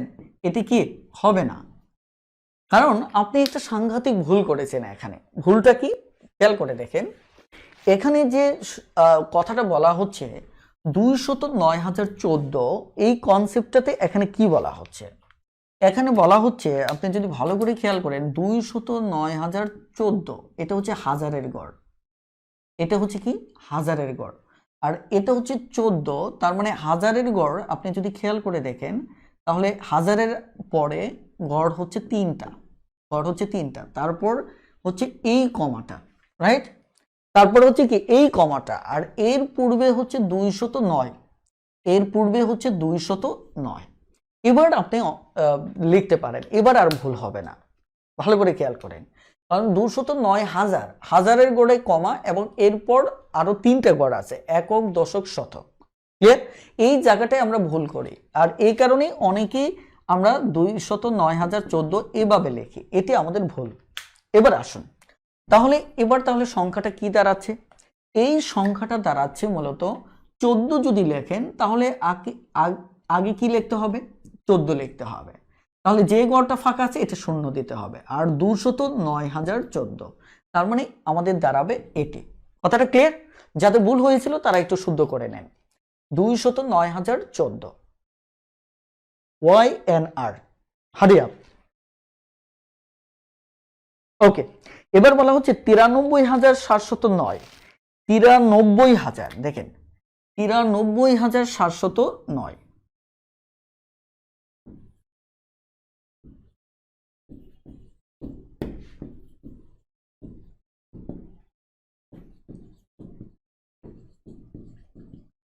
তিরানব্বই হাজার 709 এটি কি হবে? খুব দ্রুত একটু কমেন্টে জানাতে পারেন। 709, 93,000, তার মানে বোঝাই যাচ্ছে যে এই জায়গায় হাজারের কমা হবে, তাহলে 709, এখানে আমার 3টা গড় হবে। কয়টা গড় হবে? 3টা গড় হবে। 3টা গড় হওয়ার পর এর পূর্বে আমার 93 বসবে। কত? 93 বসবে। ক্লিয়ার? এর পূর্বে যদি 93 বসে তাহলে এখানে আমাকে লিখতে হবে বাকি 709। তাহলে 709 যদি হয় তাহলে কত হচ্ছে খেয়াল করে দেখেন, 9 709 মানে কত এত, তাহলে কমা, তাহলে কত 93,709। এবার অঙ্কে জানতে চাওয়া হয়েছে যেটা, সেটা হচ্ছে এই দুটোর অন্তর কত। তার মানে কি এটা থেকে এটা বিয়োগ করতে হবে, অর্থাৎ অন্তর জানতে চাওয়া হয়েছে। বিয়োগ করবেন, ইনশাল্লাহ যেটা উত্তর আসবে সেটি অঙ্ক। ক্লিয়ার? আশা করি এটি আপনারা পারবেন। তাহলে অঙ্কটা কি ছিল, 209,014 থেকে 9,014 এবং 93,709 এর অন্তর কত। অন্তর মানে কি বিয়োগ, অর্থাৎ বিয়োগ করাকে বোঝায়। তার মানে এটা থেকে এটা বিয়োগ করলে যে উত্তর আসবে সেটি আমাদের সঠিক উত্তর। ক্লিয়ার? ওকে, এবার আসুন আমাদের এই জায়গায় আমাদের আরো একটি অঙ্ক আছে 14 নাম্বার। 14 নম্বর অঙ্কটাতে কি বলা হচ্ছে, 14 নম্বর অঙ্কে বলা হচ্ছে যে 0 1 2 3 0 1 2 3 দ্বারা গঠিত 4 অঙ্কের বৃহত্তম এবং ক্ষুদ্রতম সংখ্যার পার্থক্য। এদের দ্বারা তৈরি করতে হবে 4 অঙ্কের বৃহত্তম এবং ক্ষুদ্রতম সংখ্যা। তাহলে বৃহত্তম সংখ্যা যদি তৈরি করি তাহলে সবচেয়ে বড়টা আগে লিখতে হবে 3, তারপর 2, তারপর 1, তারপর 0। এবার ক্ষুদ্রতম সংখ্যা যদি লিখি তাহলে আগে এদের মাঝে সবচেয়ে ক্ষুদ্রতমটা লিখতে হবে 1, তারপর 0 কি বসাতে হবে, তারপরেরটা বড়, তারপরেরটা আরো বড়। তাহলে এদের কি বলা চাওয়া হয়েছে, এদের বিয়োগফল জানতে চাওয়া হয়েছে। তাহলে বিয়োগফল যদি হয় তাহলে আমার কত হচ্ছে, 10 থেকে 3 গেলে 7, হাতের 1 3, তাহলে এখানে কত হবে 8, তাই কিনা। এখানে কত 1, তাহলে কত থাকে 1, তাই কিনা। অর্থাৎ 2 থেকে 1 গেলে 1, তাহলে এখানে কত থাকবে 2। তার মানে এখানে আমাদের 2187, এটি হচ্ছে আমাদের উত্তর। তাহলে এই টাইপের অঙ্ক আমাদের বিভিন্ন সময় পরীক্ষায় চলে আসে। আশা করি এই টাইপের অঙ্ক যদি আসে ইনশাল্লাহ আপনারা পারবেন। ঠিক আছে, এবার আসুন আর আরেকটি বিষয়, একদম সহজ বিষয়গুলো আপনি বুঝতেছেন না, আপনি আপনার লেভেলটা কোথায়, এই ব্যাপারে কিন্তু আমার ওরিয়েন্টেশন ক্লাসটা মাস্ট আপনি দেখবেন প্লিজ। আমি আবারও বলছি, অনেকেই এগুলি হেলা করে সরে যান, ফলে দেখা যায় পুরো কোর্সে তারা হয়তো বুঝে উঠতে পারেন না, অথবা বিরক্ত ফিল করেন, অথবা দেখা যায় যে অহেতুক প্রায় সময় আপনারা অপ্রয়োজনীয় মেসেজ দিয়ে আমাদেরকে ব্যস্ত রাখেন। আমি বলছি না অপ্রয়োজনীয়, কিন্তু যেহেতু আমি ওরিয়েন্টেশন ক্লাসে সব ডিটেলস বলে দিয়েছি, ওইটুকু আপনার দায়িত্ব, যে দায়িত্ব আমাদের কোনটা যেটি আমরা আপনাকে জানাইনি। তার মানে আপনার কাজ হচ্ছে যতটুকু আপনার দায়িত্ব এটা আপনাকে পালন করতে হবে, ওইটুকু আমাদের উপর প্লিজ চাপাবেন না। এই কারণে আমি আবারও বলছি, যারা ওরিয়েন্টেশন ক্লাসটি করেননি এই ক্লাসটি শেষে সম্ভব হলে ওরিয়েন্টেশন ক্লাসটি করে নেবেন। কারণ প্লিজ আমরা সর্বোচ্চ সাপোর্ট আপনাদের দিতে চাই, তবে সেক্ষেত্রে আমাদের কাজটা আমাদের জায়গা থেকে করার সুযোগ করে দেন। সেক্ষেত্রে আমরা যা অলরেডি করে ফেলছি সেগুলো আপনারা ফলো করেন, আর যেগুলো করব সেগুলিতে আপনাদের কাজে অহেতুকভাবে আমাদের ব্যস্ত রাখবেন না। কথাটা ক্লিয়ার? আশা করি বিষয়টা বুঝতে পেরেছেন। এবার আসুন আমরা একটা দারুণ আইডিয়ার অঙ্ক করব। ধরেন অনেক সময় পরীক্ষায় প্রশ্ন আসে, যেমন আমি যদি এখানে 15 নম্বর অঙ্কটা দেখি, 15 নম্বর অঙ্কে বলা হচ্ছে দুটি ক্রমিক পূর্ণ সংখ্যার বর্গের অন্তর, দুটি ক্রমিক পূর্ণ সংখ্যার বর্গের অন্তর হচ্ছে 47। তারপর আপনার কাছে জানতে চাওয়া হয়েছে বড় সংখ্যাটি কত, অর্থাৎ বড় সংখ্যাটি কত, এটি জানতে চাওয়া হয়েছে। এই টাইপের অঙ্ক কিন্তু আমাদের প্রায় আসে, তাই কিনা। এখন খেয়াল করে দেখেন দুটি ক্রমিক পূর্ণ সংখ্যার বর্গের অন্তর, তার মানে প্রথমত আমাদের ক্রমিক সংখ্যাটা চেনা উচিত। আমরা অনেক সময় একটা জায়গায় ভুল করে থাকি, আইডিয়াটা ক্লিয়ার করি। দুটি সংখ্যা আর দুটি ক্রমিক সংখ্যার পার্থক্য আমরা ভুল করে থাকি। সেক্ষেত্রে আমি আগে দুটি ক্রমিক সংখ্যার আইডিয়াটা দিয়ে আমরা কনফিউশনটা দূর করব। প্রথমত দেখেন ক্রমিক সংখ্যাটা কি। ক্রমিক সংখ্যা হচ্ছে মূলত, ধরুন আমার 1 2 3 4 5 এরা হচ্ছে ক্রমিক সংখ্যা। ক্রমিক সংখ্যার বৈশিষ্ট্য হচ্ছে যে দুটি সংখ্যার মাঝে 1 করে পার্থক্য থাকবে। আমি আবারও বলছি, দুটি সংখ্যার মাঝে আমার 1 করে পার্থক্য থাকবে। যেমন 2 থেকে 1 গেলে 1, 3 থেকে 2 গেলে 1, 4 থেকে 3 গেলে 1। মনে রাখবেন এগুলি খুবই মৌলিক কথা, তারপরে কেন বলতেছি, কারণ এটি হচ্ছে আপনার লাইফের জন্য শেষ কোর্স। এরপরে যাতে গণিতের এই ক্ষুদ্র ক্ষুদ্র বিষয় নিয়ে কারোর সামনে লজ্জায় না পড়তে হয়। ঠিক আছে, এবার খেয়াল করেন, তাহলে এগুলি হচ্ছে আমার কি এই দুটি ক্রমিক সংখ্যার বর্গের অন্তর, মানে দুটি ক্রমিক সংখ্যা যদি আমরা পরস্পর বিয়োগ করি তাহলে আমাদের ক্রমিক সংখ্যা মানে 1 করে পার্থক্য থাকবে। আমি আবারও বলছি যে গণিতের একটা অন্যতম সৌন্দর্য হচ্ছে কোনো কিছু ধরে নেওয়া। আমি যেমন এখানে ক্রমিক সংখ্যা 1 ধরে নিলাম। এবার আমি যদি বলি, তাহলে ধরে নিচ্ছি একটা ক্রমিক সংখ্যা হচ্ছে একটা গরু।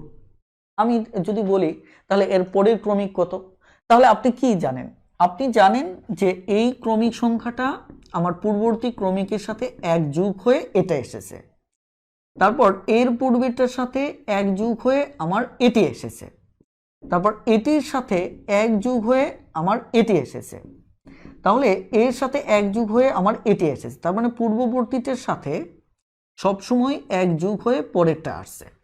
এখন আমি যদি বলি যে এটি একটি সংখ্যা, তাহলে এর পরের ক্রমিক কত, আপনি কিন্তু আমাকে প্রতিবাদ করতে পারবেন না, না স্যার এটা হবে না, এটা তো গরু, এটা বলা যাবে না।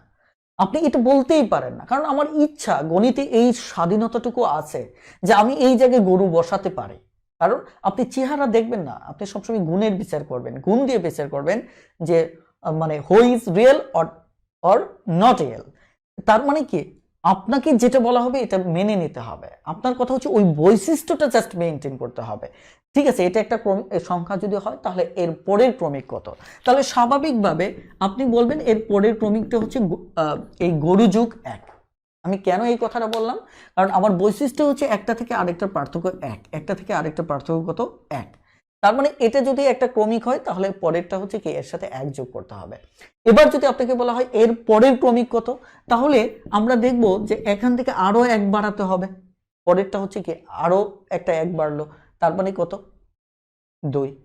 এখন এই বিষয়টাকে আমরা জটিল করে ফেলি। কিভাবে জটিল করে ফেলি, যেমন আমি যদি একটা ক্রমিক সংখ্যা x ধরি, একটা সংখ্যা যদি x ধরি, তাহলে পরের ক্রমিকটা আমার কত হবে, একটা 1 বেশি হবে, এটার সাথে একটা মান 1 বেশি হবে, তার মানে x + 1। তাহলে তারপরের ক্রমিকটা কত হবে, আরো 1 বেশি হবে। এখন বলতে পারেন যে আগের অঙ্কে তো আপনি এভাবে বললেন যে 1 যোগ 1, এটার সাথে আপনি 1 যোগ করেছেন, তারপর এটা বলেছিলেন 2 যোগ 1। এখন এখানে তো x ধরেছে, x এর সাথে তো আর এভাবে বাড়ানোর সুযোগ নেই, এই কারণে আমরা জাস্ট 1 বাড়াতে পারলেই হলো, যেহেতু এখানে সংখ্যা আছে আমরা এই সংখ্যাকে চেঞ্জ করে নিচ্ছি। তারপরে x + 1 x প্লাস, তাহলে পরেরটা হচ্ছে x + 3। আপনি বিশ্বাস না হয় এই দুটো বিয়োগ করেন, x + 3 x + 2, এই দুটোকে বিয়োগ করেন, বিয়োগ করলে কি এদের চিহ্ন মাইনাস হয়ে যাবে, মাইনাস যদি হয় এটা এটা কাটা, তাহলে 3 থেকে 2 গেলে থাকে কত 1। তার মানে এই দুটি ক্রমিক সংখ্যা, যেহেতু এদের পার্থক্য আমার কত 1। আশা করি ব্যাপারটা ক্লিয়ার। তারপর দুটি ক্রমিক সংখ্যা মানে হচ্ছে পূর্বের তথ্যের সাথে অতিরিক্ত 1 যোগ করা। ঠিক আছে, তাহলে পূর্বের তথ্যের সাথে এটা যদি একটা ক্রমিক সংখ্যা আমার দেওয়া থাকে তাহলে ওর সাথে 1 যোগ করা। শুধু এমন না, আমি যদি এরকম বলি যে 2x + 3, আমি যদি বলি এর পরের ক্রমিক কত, তাহলে আপনি চোখ বন্ধ করে এর সাথে 1 যোগ করে দেবেন, এর সাথে 1 যোগ করে দেবেন। কেন 1 যোগ করে দেবেন, কারণ আপনি জানেন একটা ক্রমিক থেকে আরেকটা ক্রমিকের পার্থক্য 1। তার মানে এটাই যদি আপনি, যেহেতু আমাকে বলছেন যে এটা একটা দুটো ক্রমিক সংখ্যার একটা হচ্ছে এটা, এখন আপনি এখানে আমি তর্ক করতে পারবো না, না ভাইয়া এটা তো আমি মানতে পারতেছি না, এর চেহারা কিরকম চেহারা 2x + 3, এটা তো আসলে যাচ্ছে না, এটা কেমন কেমন লাগতেছে। আপনার কেমন লাগার উপর গণিত নির্ভর করবে না, গণিত তার স্বতন্ত্র বৈশিষ্ট্যের উপর চলবে। আমি যেহেতু বলছি দুটি ক্রমিক সংখ্যার একটা হচ্ছে 2x + 3, পরেরটা কত, আপনার বৈশিষ্ট্য কি, পরেরটা হচ্ছে 1 বাড়বে, তার মানে আপনি 1 যোগ করে দিলেন, ইটস ওকে। এটি হচ্ছে পরবর্তী ক্রমিক সংখ্যা।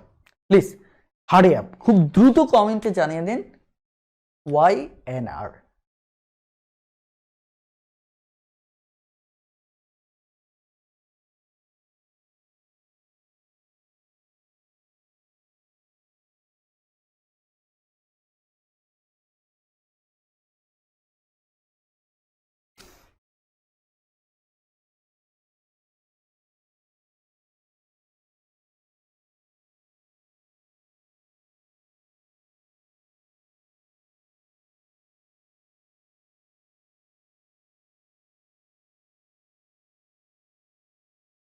Thank you. এবার আসেন, তাহলে দুটি ক্রমিক সংখ্যা যদি হয় তাহলে আমার একটি হবে কত এক্স আর একটি হবে এক্স প্লাস ওয়ান, রাইট? দুটি ক্রমিক পূর্ণ সংখ্যা বলছে, তাহলে আমি ধরে নিলাম একটি এক্স আর একটি কে এক্স প্লাস ওয়ান। এবার বলছে দুটি ক্রমিক সংখ্যা, মনে রাখবেন অঙ্কে যখন দুটি ক্রমিক সংখ্যা ধরে নেবেন তখন আপনার কাজ হচ্ছে ওখানে ধরে নেওয়ার পর, ভালো করে মনে রাখবেন এটা ডিটেলসের জন্য অনেক বেশি ইম্পর্টেন্ট, যখনই যখনই বলবে দুটি আপনি অজানা রাশি কোনো অঙ্কে ধরে নেবেন তখন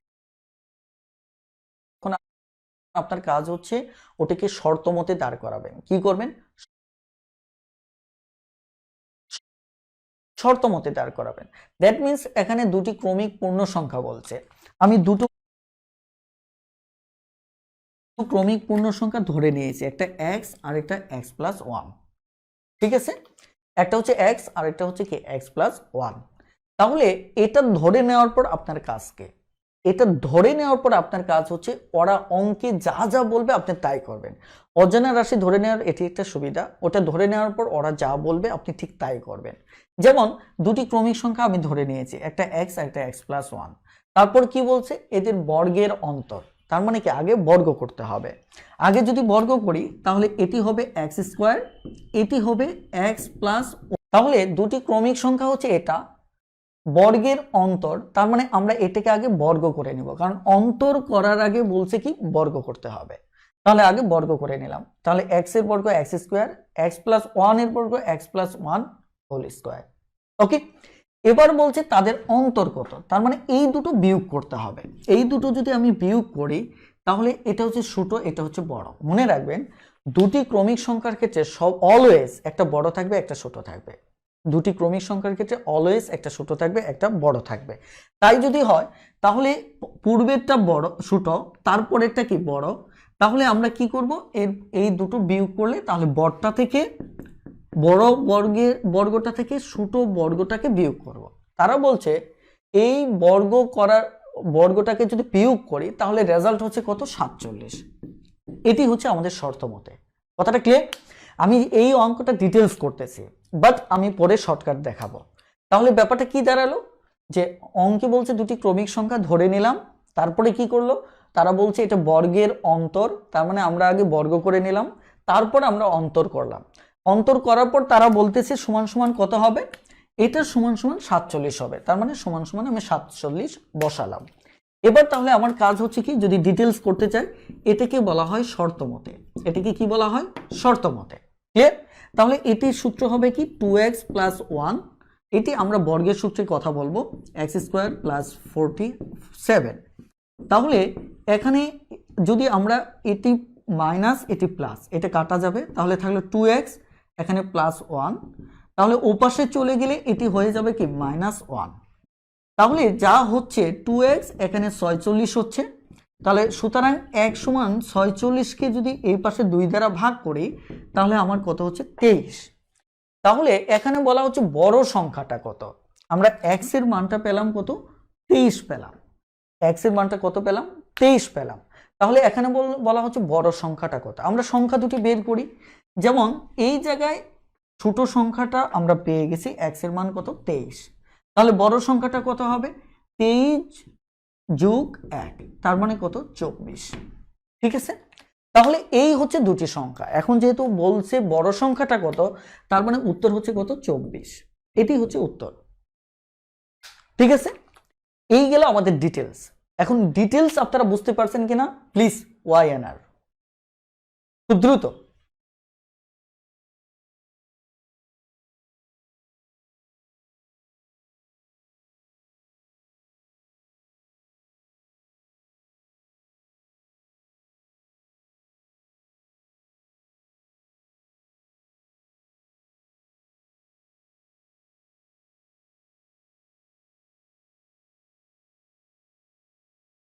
গুড।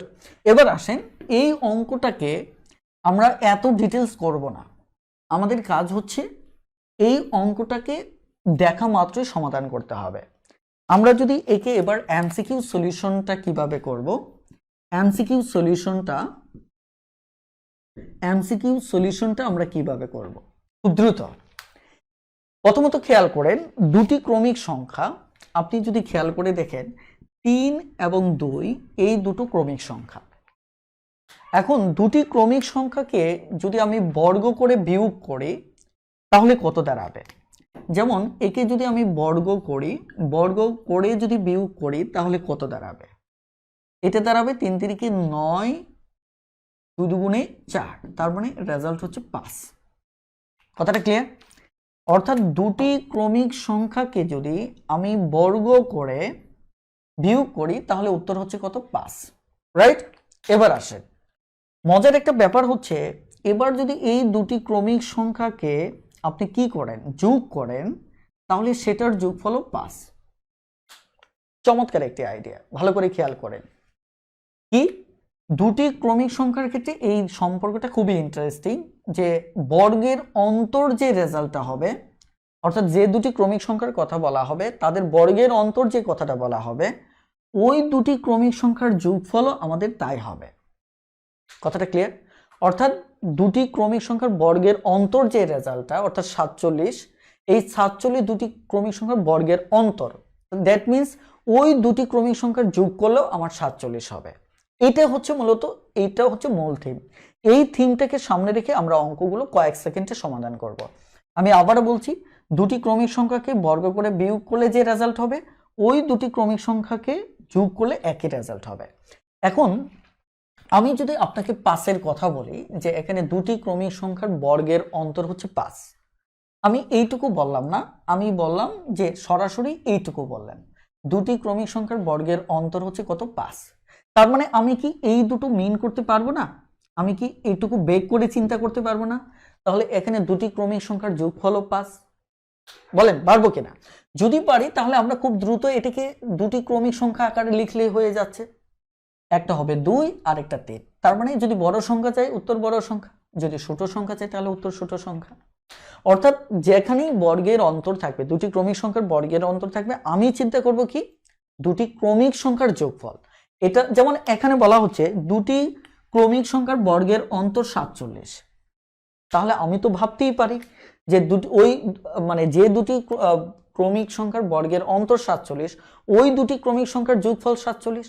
এখন দুটি ক্রমিক সংখ্যার যোগফলের মাঝে ভালো করে খেয়াল করেন, দুটি ক্রমিক সংখ্যার যোগফলের মাঝে আমরা বের করাটা তো কঠিন হবে না, যে এখানে 47, তার মানে একটা এক কম হবে, একটা এক বেশি হবে। তার মানে খেয়াল করে দেখেন, তাহলে একটা হবে 23 আর একটা হবে কত? 24। এটা আমরা মুখে মুখে সমাধান করতে পারি। আমি বিষয়গুলো আরো ক্লিয়ার করতেছি। সেটা হচ্ছে, ধরুন আমরা এই যে কোনো ক্ষেত্রে আমি যদি বলি দুটি ক্রমিক সংখ্যার বর্গের অন্তর 9, তার মানে ওই দুটি ক্রমিক সংখ্যার যোগফল 9, তাহলে সরাসরি এখান থেকে দুটো ক্রমিক সংখ্যা আমি লিখতে পারি, এই দুটোর যোগফল কত? আমার 9, তাই কিনা? তারা বলছে কি এই দুটোর বর্গের অন্তর হচ্ছে 9, 25 থেকে যদি 16 বাদ দেন তাহলে 9।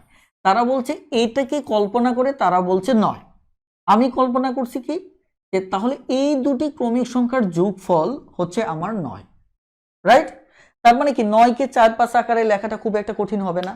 এবার আসে, এবার একইভাবে আমি যদি আপনাকে 95 বলি, আমি প্রথমত আর একটু সহজ দিচ্ছি, ধরেন 37 বললাম যে দুটি ক্রমিক সংখ্যার বর্গের অন্তর 37, তাহলে ক্রমিক সংখ্যা দুটি কি কি? তাহলে খেয়াল করে দেখেন, এখানেই কিন্তু একটা ঝামেলা তৈরি হয়ে গেল। অনেকেই সরাসরি এটা বের করার ক্ষমতা নাও থাকতে পারে। দেখেন এটার একটা সুবিধা আছে। সুবিধাটা কি? ধরেন আপনি আগে 30কে ভাঙান, 30 এখানে দেখেন একটু আগে কিন্তু শিখে আসছেন যে 37 মানে এখানে এটা হচ্ছে 30 আর 7, তাই কিনা? অর্থাৎ 3-এর মান হচ্ছে 30 আর অতিরিক্ত হচ্ছে কত? 7, এটি 37। আপনি কিন্তু একটু আগে শিখে আসছেন। তার মানে আপনি 30কে আগে ভাঙান, 30-এর অর্ধেক কত? 15। তাহলে 30-এর অর্ধেক 15, এটা 15, এটাও 15। এবার থাকলে কত? 7।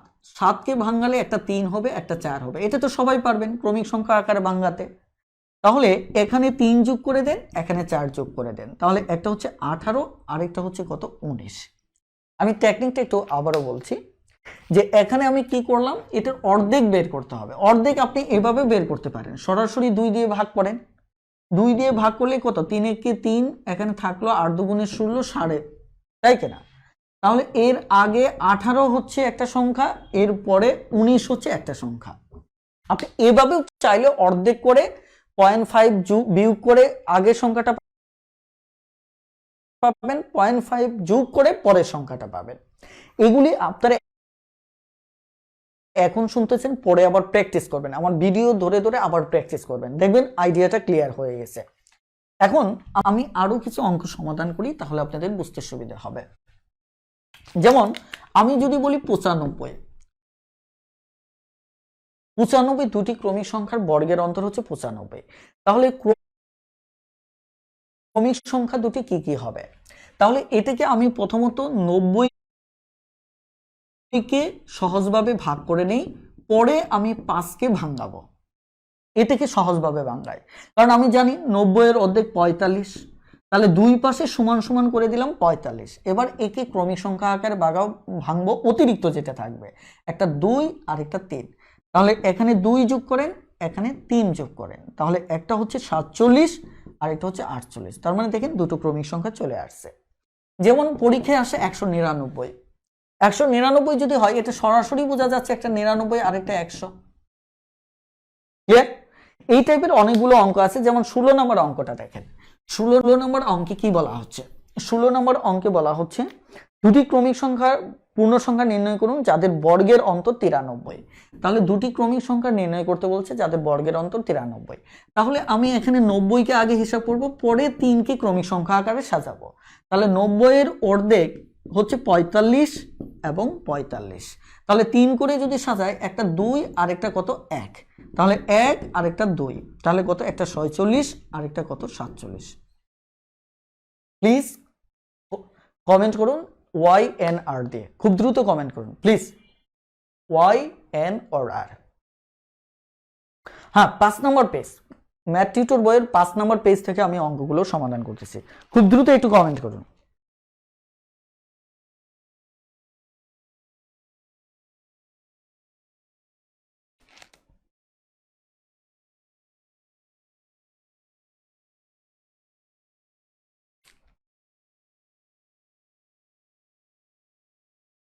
গুড।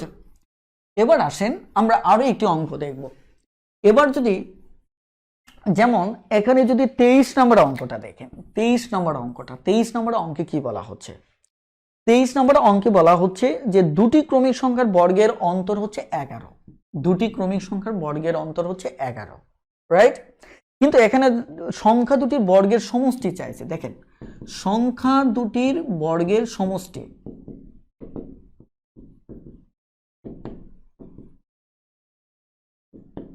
সমষ্টি চাইছে। এখানে দুটি ক্রমিক সংখ্যার বর্গের অন্তর ঠিকই দেওয়া আছে, কিন্তু খেয়াল করে দেখেন বলা হচ্ছে সংখ্যা দুটির বর্গের সমষ্টি চাইছে। এখন আপনি দুটি ক্রমিক সংখ্যা বের করার পর ওরা যা চাইবে তাই আপনি দিতে পারবেন। কিভাবে? আমার দুটি ক্রমিক সংখ্যা হচ্ছে, এখানে একটা হচ্ছে 5 আর একটা হচ্ছে আমার 6, তাহলে এতে দুটো ক্রমিক সংখ্যা। এবার চাইছে কি, এই সংখ্যা দুটির বর্গের সমষ্টি, তাহলে এটাকে বর্গ করেন 5 স্কোয়ার, একে বর্গ করেন 6 স্কোয়ার, তাহলে এখানে হচ্ছে 25, এখানে হচ্ছে 36, তাহলে কত, 5 6 11 1 2 3, এখানে কত 61। তাহলে কয়েক সেকেন্ডে কিন্তু আমাদের অঙ্কটা হয়ে যাচ্ছে। প্রথমত হচ্ছে, এখন যদি আপনার কাছে যদি এটা দুটি সংখ্যার বর্গের সমষ্টি না আছে, দুটি সংখ্যার দেখা যাচ্ছে পুনরায় সমষ্টি চাইতে পারে, শুধু দুটি সংখ্যার সমষ্টি চাইতে পারে, ওরা যাই চাক আপনি আপনার মতো করে সমাধান করবেন। ওকে, এইটুকু বুঝতে পেরেছেন কিনা?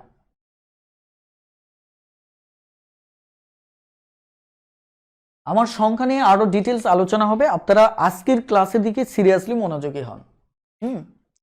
প্লিজ আপনারা, আমি যা বলছি এগুলো আগে বেশি সিরিয়াসলি নেবেন, তারপর যথাসময়ে যদি টোটাল চ্যাপ্টার শেষ করার পর কোনো আইডিয়া বাকি থাকে, তারপর আপনি প্রশ্ন করবেন যে এই আইডিয়াটা শেয়ার করা উচিত। ইনশাল্লাহ যদি কোনো কারণে বাদ পড়ে যায় আমি শেয়ার করব, কিন্তু আপনাদের কাজ হচ্ছে আমি যখন যেটি পড়াবো তখন সেটি একটু ভালো করে খেয়াল করবেন।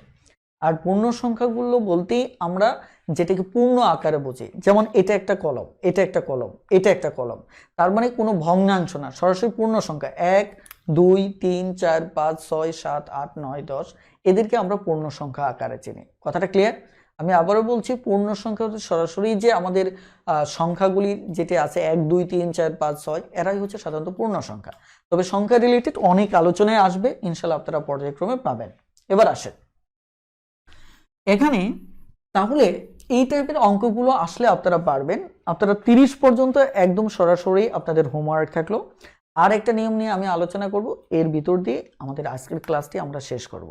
আর মাত্র অল্প কয়েকটা মিনিট নেব, একটু খেয়াল করেন। সেটি হচ্ছে, প্রথমত হচ্ছে যেমন 31 নম্বর অঙ্কটা আমরা যদি দেখি, এখানে কি বলা হচ্ছে? বলা হচ্ছে একটি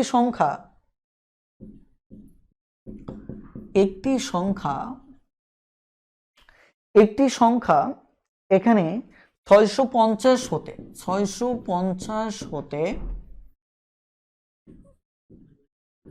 যত বড়, একটি সংখ্যা 650 হতে যত বড়, 820 হতে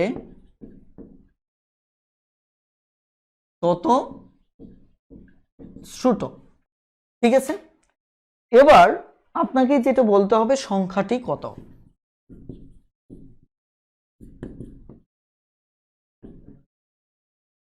ওকে, এই টাইপের অঙ্কগুলো আমরা কিভাবে সমাধান করব? এই অঙ্কগুলো আমাদের প্রায় পরীক্ষায় আসে। তো অঙ্কগুলো আমি দুটো প্যাটার্নে আপনাদেরকে দেখাচ্ছি। প্রথমত আমরা একদম মৌখিকভাবে এমসিকিউ সলিউশনটা দেখাবো। আমরা শুরুতে কি দেখাবো? এমসিকিউ সলিউশনটা দেখাবো, যে কয়েক সেকেন্ডে আপনি এটা কিভাবে সমাধান করেন। আসেন, এর আগে আমি একটা আইডিয়া দেখাই আপনাদের। ধরেন 15, ঠিক আছে, 15, 20, তারপর হচ্ছে আমার কত? 25। তিনটা সংখ্যা আমি লিখলাম। খেয়াল করে দেখেন, এখান থেকে যদি এটা চিন্তা করেন, 15 থেকে এটা 5 বড়, আবার 25 থেকে যদি চিন্তা করেন এদিকে, তাহলে 5 ছোট। অর্থাৎ আমি বলতে পারি একটি সংখ্যা যদি আমি এভাবে চিন্তা করি, একটি সংখ্যা 15 থেকে যত বড়, 25 থেকে তত ছোট। তার মানে এটি হচ্ছে একটা 20, ওই সংখ্যাটা হচ্ছে কি 20। অর্থাৎ এটি এমন একটা সংখ্যা, ভালো করে খেয়াল করেন, এটি এমন একটা সংখ্যা যেটা 15 থেকে যতটুকু বড় হবে, 25 থেকে ততটুকু ছোট হবে। তার মানে আপনি এখানে 5 বড়, আবার 25 থেকে 5 ছোট। তার মানে হচ্ছে এটা ঠিক মাঝখানের একটা অবস্থান। কি অবস্থান? মাঝখান। গণিতে এই মাঝখান অবস্থাকে বলা হয় গড়। গণিতে এই মাঝামাঝি অবস্থাটাকে কি বলা হয়? গড়। ভালো করে বোঝেন, এই গণিতে এই মাঝখান অবস্থাটাকে কি বলা হয়? গড় বলা হয়। আমি আবার বলছি, যে আমি যদি একটি সংখ্যা ধরে নিচ্ছি, এই সংখ্যাটা আমি মুছে দিলাম, যে এখানে এমন একটা সংখ্যা আমাকে বের করতে হবে যে সংখ্যাটা 15 থেকে যতটুকু বড় হবে, 25 থেকে ততটুকু ছোট হবে। এখন তাহলে এটা আমি কিভাবে বের করব? এটি বের করার ব্যাপারটা হচ্ছে, তাহলে এই সংখ্যাটার পজিশন কোথায়? পজিশনটা হচ্ছে আমার কোথায়? পজিশনটা হচ্ছে ঠিক মাঝখান বরাবর। এই জায়গাটাই হচ্ছে আমার পজিশন। তাহলে মাঝখান বরাবর মানে এটা হচ্ছে এই দুটোর গড়, অর্থাৎ 15 এবং 25-এর গড় হচ্ছে এটা। ঠিক আছে, তাহলে 15 এবং 25-এর গড় যদি আমরা বের করি, তাহলে এই পজিশনটা পাবো। তাহলে এইটা গড়টা তাহলে কত হচ্ছে? 25 যোগ 15 ভাগ কত? 2। তাহলে আমার কত? 40। 40-এর অর্ধেক কত? 20। তার মানে উত্তর হচ্ছে কত? 20। ক্লিয়ার? তার মানে এই টাইপের অঙ্ক যদি আসে, এগুলো আমরা বর্গমূল চ্যাপ্টারেও পাবো এই অঙ্কগুলো, যে একটি ক্লাসে যতজন ছাত্রছাত্রী ছিল তত করে চাঁদা দিল, মোট এত টাকা হলো। বিশেষ করে এই টাইপের অঙ্কগুলো আমরা সামনেও পাবো। তো এই অঙ্কটা একটু খেয়াল করে দেখেন, যে এটি কেন আমরা গড় করব। এর মূল কারণটা হচ্ছে এটা, যে যতটুকু বড় ততটুকু ছোট।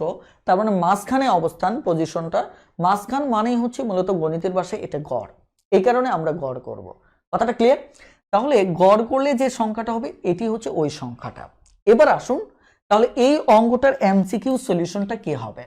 তাহলে একটি সংখ্যা, তার মানে এই মাঝখানের সংখ্যাটার কথা বলা হচ্ছে, একটি সংখ্যা 650 থেকে যত বড় হবে, 820 থেকে তত ছোট হবে। এবার আসুন, এই অঙ্কটার ক্ষেত্রে আমরা যদি খেয়াল করে দেখি একটি সংখ্যা 650, তার মানে এই দুটো গড়ের অবস্থানটা হবে। তাহলে 650 যোগ 820 একে যদি গড় করি তাহলে আমরা ওই সংখ্যাটা পেয়ে যাব। তাহলে আমার কত হচ্ছে 800 আর 600 হচ্ছে আমার কত 1400, 1450 20 হচ্ছে 70, তাহলে 1470 এর অর্ধেক হচ্ছে 735। তারপরে আমি 1470 লিখলাম 2, তাহলে ভাগ করলে হবে কত 735। এটি হচ্ছে মূলত আমাদের অঙ্ক। ক্লিয়ার? যদি বুঝতে পারেন প্লিজ YNR খুব দ্রুত কমেন্টে জানিয়ে দিন YNR।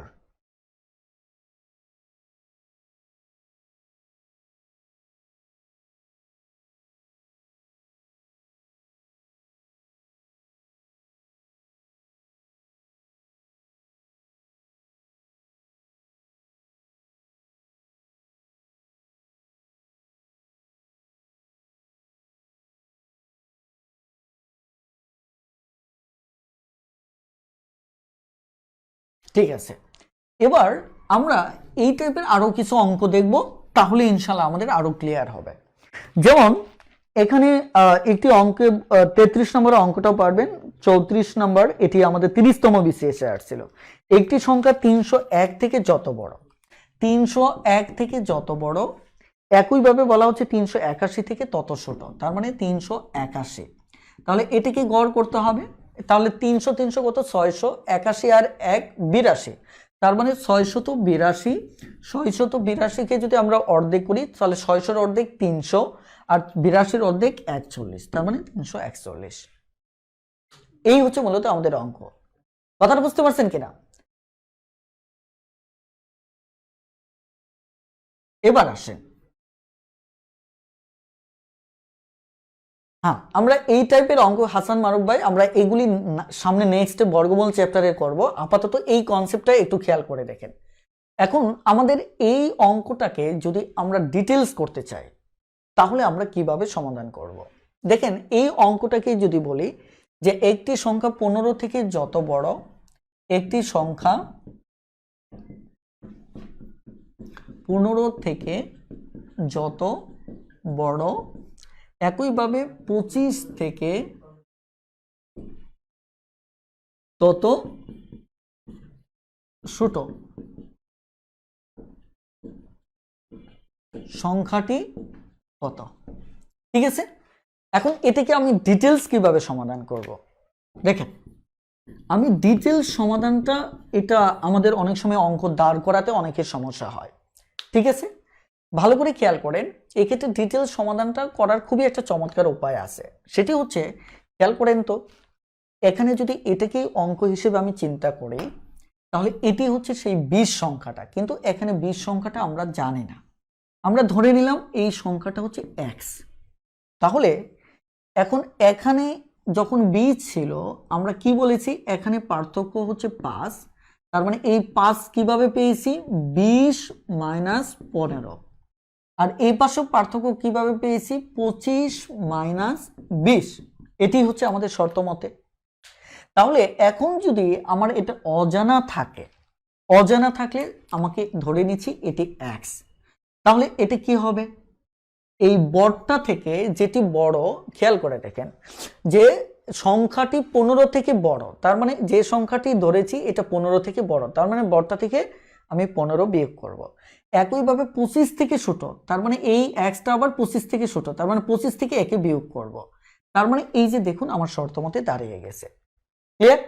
এই শর্ত মতে দাঁড়িয়ে গেছে। এটা আরো শর্টকাটে এটাকে আমরা বলবো কি শর্ত মতে বা প্রশ্ন মতে। এটিকে আরো শর্টকাটে আপনি দাঁড় করাতে পারবেন, আমি একটু পরে দেখাচ্ছি। তার মানে এবার যদি একে সমাধান করেন, x কে এই পাশে আনলে তাহলে x প্লাস x হবে 25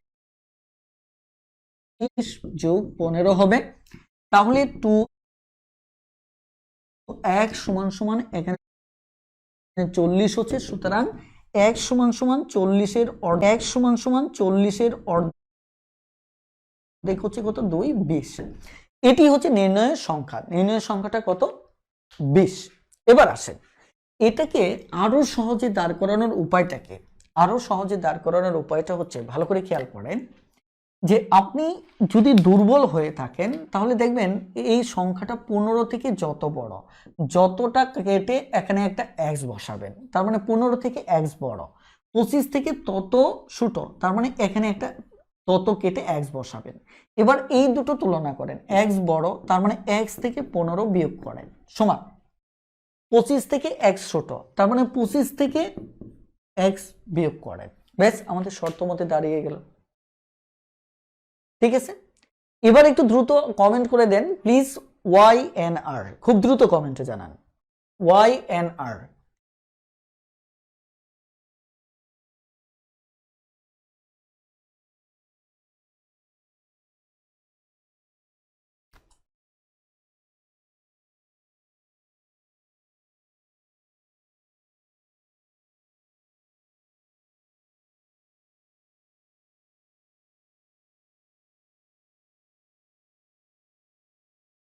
ওকে, আমি এই টাইপের অঙ্কগুলো বাকিগুলো আপনারা করে নেবেন, আমি আর একটি অঙ্ক করব, এটি আমাদের লাস্ট অঙ্ক।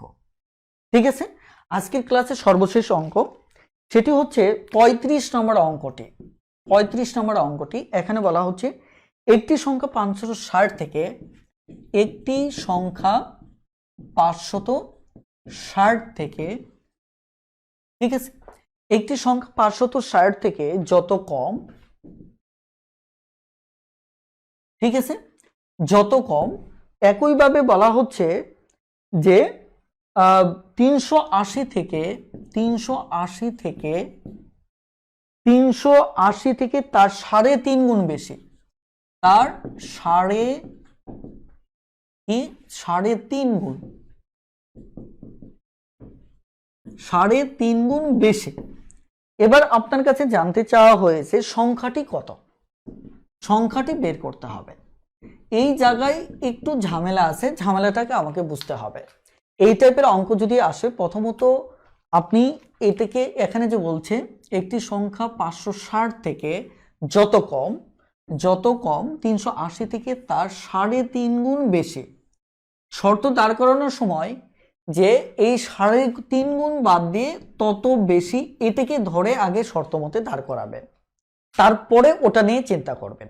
কিভাবে দেখেন, আমরা যদি এই ততর জায়গায় একটা এক্স নেই এবং যতর জায়গায় যদি একটা এক্স নেই, তাহলে এবার এই দুটোর মাঝে যদি তুলনা করি, একটি 560 থেকে এক্স কম মানে ছোট, তাহলে আমাদের কি করতে হবে, শর্ত মতে 560 থেকে, যেহেতু এটা ছোট, তার মানে এক্স বিয়োগ করতে হবে। ওকে, সমান চিহ্ন দিই। এবার 380 থেকে তত বেশি, তার মানে এক্সটা বড়, এক্সটা বড় মানে এক্স থেকে 380 আমাকে কি করতে হবে, বিয়োগ করতে হবে। এটি হচ্ছে কখন হতো, যখন আমার যত এবং তত থাকতো, কিন্তু এই অঙ্কে আমার যত তত নেই, আমার বলা হচ্ছে যে এই পাশে যা আছে তার চাইতে 3.5 গুণ এই পাশে বেশি আছে। 3.5 গুণ বলতে ঠিক এই পরিমাণ, 7/2, এত গুণ বেশি আছে। আমি আবারও বলছি, এত গুণ কি আছে, বেশি আছে। ঠিক আছে, এত গুণ বেশি আছে কোথায়, এই পাশে। তাহলে তো আমরা যদি অঙ্কের ব্যাপারটা, যদি প্রশ্নটাকে খেয়াল করি, তাহলে আমাদের শর্তমতো হয় না, কারণ আমরা শর্তমতে যেটা দাঁড় করিয়েছি সেটা হচ্ছে যত ততর ভিত্তিতে, কিন্তু এখানে যত ততর ভিত্তিতে তারা বলেনি, তারা বলছে এত থেকে যত কম, 380 থেকে তার 3.5 গুণ বেশি। তার মানে আমরা বলতেই পারি যে এই পাশে এই 3.5 গুণ বেশি আছে, তার মানে এই পাশে 3.5 গুণ কম আছে। তাহলে গুণ আকারে যদি কম বেশি থাকে, আমরা কি করি, যে পাশে কম আছে এই পাশে যদি ওই 3.5 গুণ যদি আমরা গুণ করে দেই, তাহলে এই দুটো সমান হবে। যেহেতু এই জায়গায় অলরেডি আমার বেশি আছে, তাহলে এই জায়গায় আমার 3.5 গুণ কম আছে, এই জায়গায় 3.5 গুণ বেশি, এই জায়গায় 3.5 গুণ কম। তার মানে এর সাথে যদি 3.5 গুণ আমি গুণ করে দেই, তাহলে এটা সমান হবে, এটা কি হবে, আমার সমান হবে। তাহলে এবার তাহলে আমি শর্তমতটা দাঁড়িয়ে গেল। প্লিজ যদি বুঝতে পারেন অথবা না পারেন ওয়াই এন্ড আর, খুব দ্রুত প্লিজ, খুব দ্রুত কমেন্টে জানিয়ে দিন Y and R. Good. Thank you. আমি আবারও বলছি যে এই যে আমরা প্রশ্নটা দেখলাম, এখানে একটি সংখ্যা 560 থেকে যত কম, 560 থেকে যত কম 380 থেকে তার 3.5 গুণ বেশি। এখন একটু আগে আমি যেটা অঙ্কটা শর্ত দাঁড় করিয়েছিলাম সেটি ছিল কি, অঙ্কটার শর্ত দাঁড় করিয়েছিলাম ঠিক এভাবে, তাই না? এভাবে দাঁড় করিয়েছিলাম। এখানে 3.5 গুণ মানে 7/2 গুণ, এটা মানে এটা বোঝায়, তাই না? ওকে, এখন এটা যত ততর ভিত্তিতে আমরা একটু আগে শিখেছি শর্তগুলি এরকম হয়, কিন্তু আমার এই জায়গায় আমাকে কি বলছে যে এখানে যতটুকু কম আছে সেখানে ততটুকু বেশি না। অর্থাৎ এখানে যদি ধরেন আমার স্বাভাবিকভাবে ধরেন এখানে যদি 7 কি হয়, কম হয়, তাহলে এখানে আমার দেখা যাচ্ছে এই 7-এর, আমি জাস্ট ব্যাপারটা একটু বোঝাচ্ছি। অর্থাৎ আমি যদি এখানে বলি যে এখানে 2 বেশি আছে, ধরেন x এর এমন একটা মান ধরলাম যেখান থেকে এখানে 2 বেশি, তাহলে ওই কথা অনুসারে এই প্রশ্ন অনুসারে এখানে দেখা যাচ্ছে যে এর তুলনায় 7-এর 2 গুণ বেশি আছে। তার মানে এই পাশে হচ্ছে আমার মূলত কত, 7, আর এই পাশে হচ্ছে 2। তার মানে আমার তো সমতা মিলল না।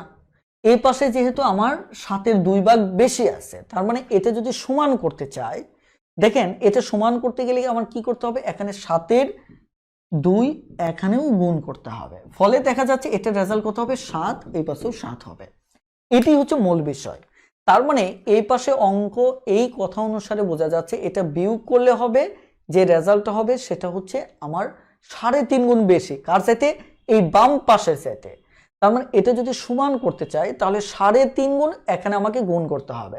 আমরা একটা কাল্পনিক রেজাল্ট কত নিয়ে, 2 নিয়ে ট্রাই করলাম, যে এখানে যদি আমার এটার রেজাল্টটা 2 হয়, এটা কাল্পনিক, তাহলে এখানে ওই প্রশ্ন মতে আছে কত, 3.5 গুণ বেশি আছে। তার মানে 3.5 গুণ বেশি মানে এই পাশে হচ্ছে আমার কত আছে, 2, আর এই পাশে আসে 7। কথাটা ক্লিয়ার? তার মানে কি এটা সমান চিহ্ন দেওয়া যাবে না। এবার আমাকে তাহলে এটা মিলাতে গেলে কি করতে হবে, এ পাশে 2, এ পাশে 7, তাহলে আমাকে যেটা করতে হবে এখানে 3.5 গুণ আমাকে গুণ করতে হবে। তাহলে দেখুন আমরা দুপাশে সমান হয়ে গেলাম। ক্লিয়ার? এবার বুঝতে পেরেছেন কিনা? যদি বুঝতে পারেন ইয়েস, না বুঝতে পারলে নো অথবা রিপিট, প্লিজ খুব দ্রুত একটু কমেন্টে জানিয়ে দিন।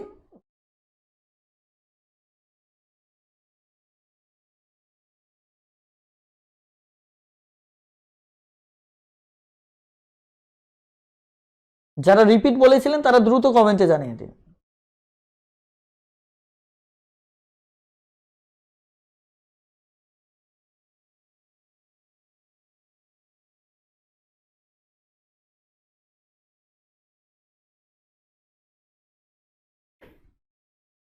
ওকে, তাহলে বিষয়টা হচ্ছে জাস্ট এরকম যে এখানে এটি হচ্ছে মূলত আমাদের অঙ্ক। এখন এটা চাইলে আপনি অপশন টেস্টও করতে পারেন, যে পুরোটা যদি সমাধানের মতো সুযোগ না পান তাহলে খুব দ্রুত দেখেন এই কনসেপ্টটাকে আপনি যদি এভাবে অঙ্কটা চিন্তা করেন তাহলে এই জায়গায় হচ্ছে আপনি অপশন টেস্ট করেও অঙ্কটা করতে পারেন। অপশন টেস্ট, তাহলে অপশন টেস্ট কিভাবে করবেন, শর্তটা দাঁড় করানোর পর, যেমন এখানে আমাদের ক নম্বর অপশনে আছে কত, 450। তাহলে 450 আপনি যদি এর সাথে দেখেন যে 560 থেকে, প্রথমত 560 থেকে, যেহেতু ওই 450 যেটা দেওয়া আছে, কত দেওয়া আছে, ক নম্বর অপশনে দেওয়া আছে 450, তাহলে 450, এবার এটা থেকে 450 যদি বাদ দেন তাহলে থাকে কত, 0, এখানে কত 1, তাহলে এখানে কত 1, 110। ক্লিয়ার? তাহলে এখানে দেখেন কত থাকে, 450 থেকে 380 বাদ দেন, তাহলে 0, এখানে কত হবে 7, হাতের 1, 4, 70। এখন দেখেন অলরেডি এ পাশে 110, এ পাশে 70, এটা তো কখনোই হবে না। কেন হবে না? কারণ হচ্ছে, ভালো করে খেয়াল করে দেখেন, কারণ এখানে অঙ্কে বলা হচ্ছে 3.5 গুণ এ পাশে বেশি, অলরেডি এ পাশে মান ছোট, এ পাশে বড়, তার মানে এটি অঙ্ক হবে না, এটি বাদ।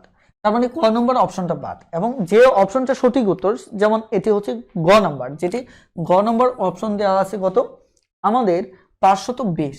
চলুন 520 দিয়ে সরাসরি একটু ট্রাই করি।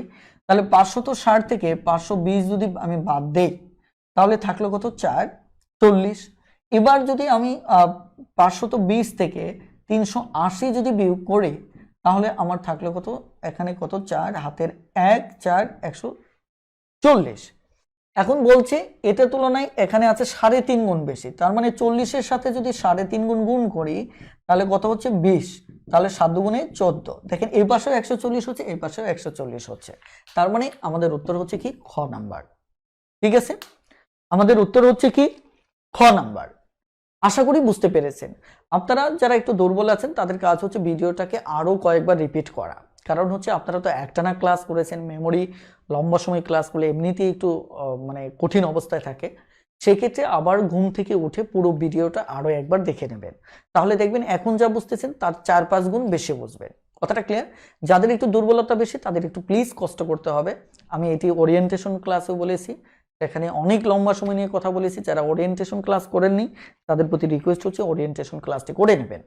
ঠিক আছে, তাহলে আমাদের আজকের ক্লাসটি এই পর্যন্তই থাকবে। ইনশাআল্লাহ নেক্সট ক্লাসে আবারও দেখা হচ্ছে, সে পর্যন্ত সবাই ভালো থাকুন, সুস্থ থাকুন। আল্লাহ হাফেজ, আসসালামু আলাইকুম।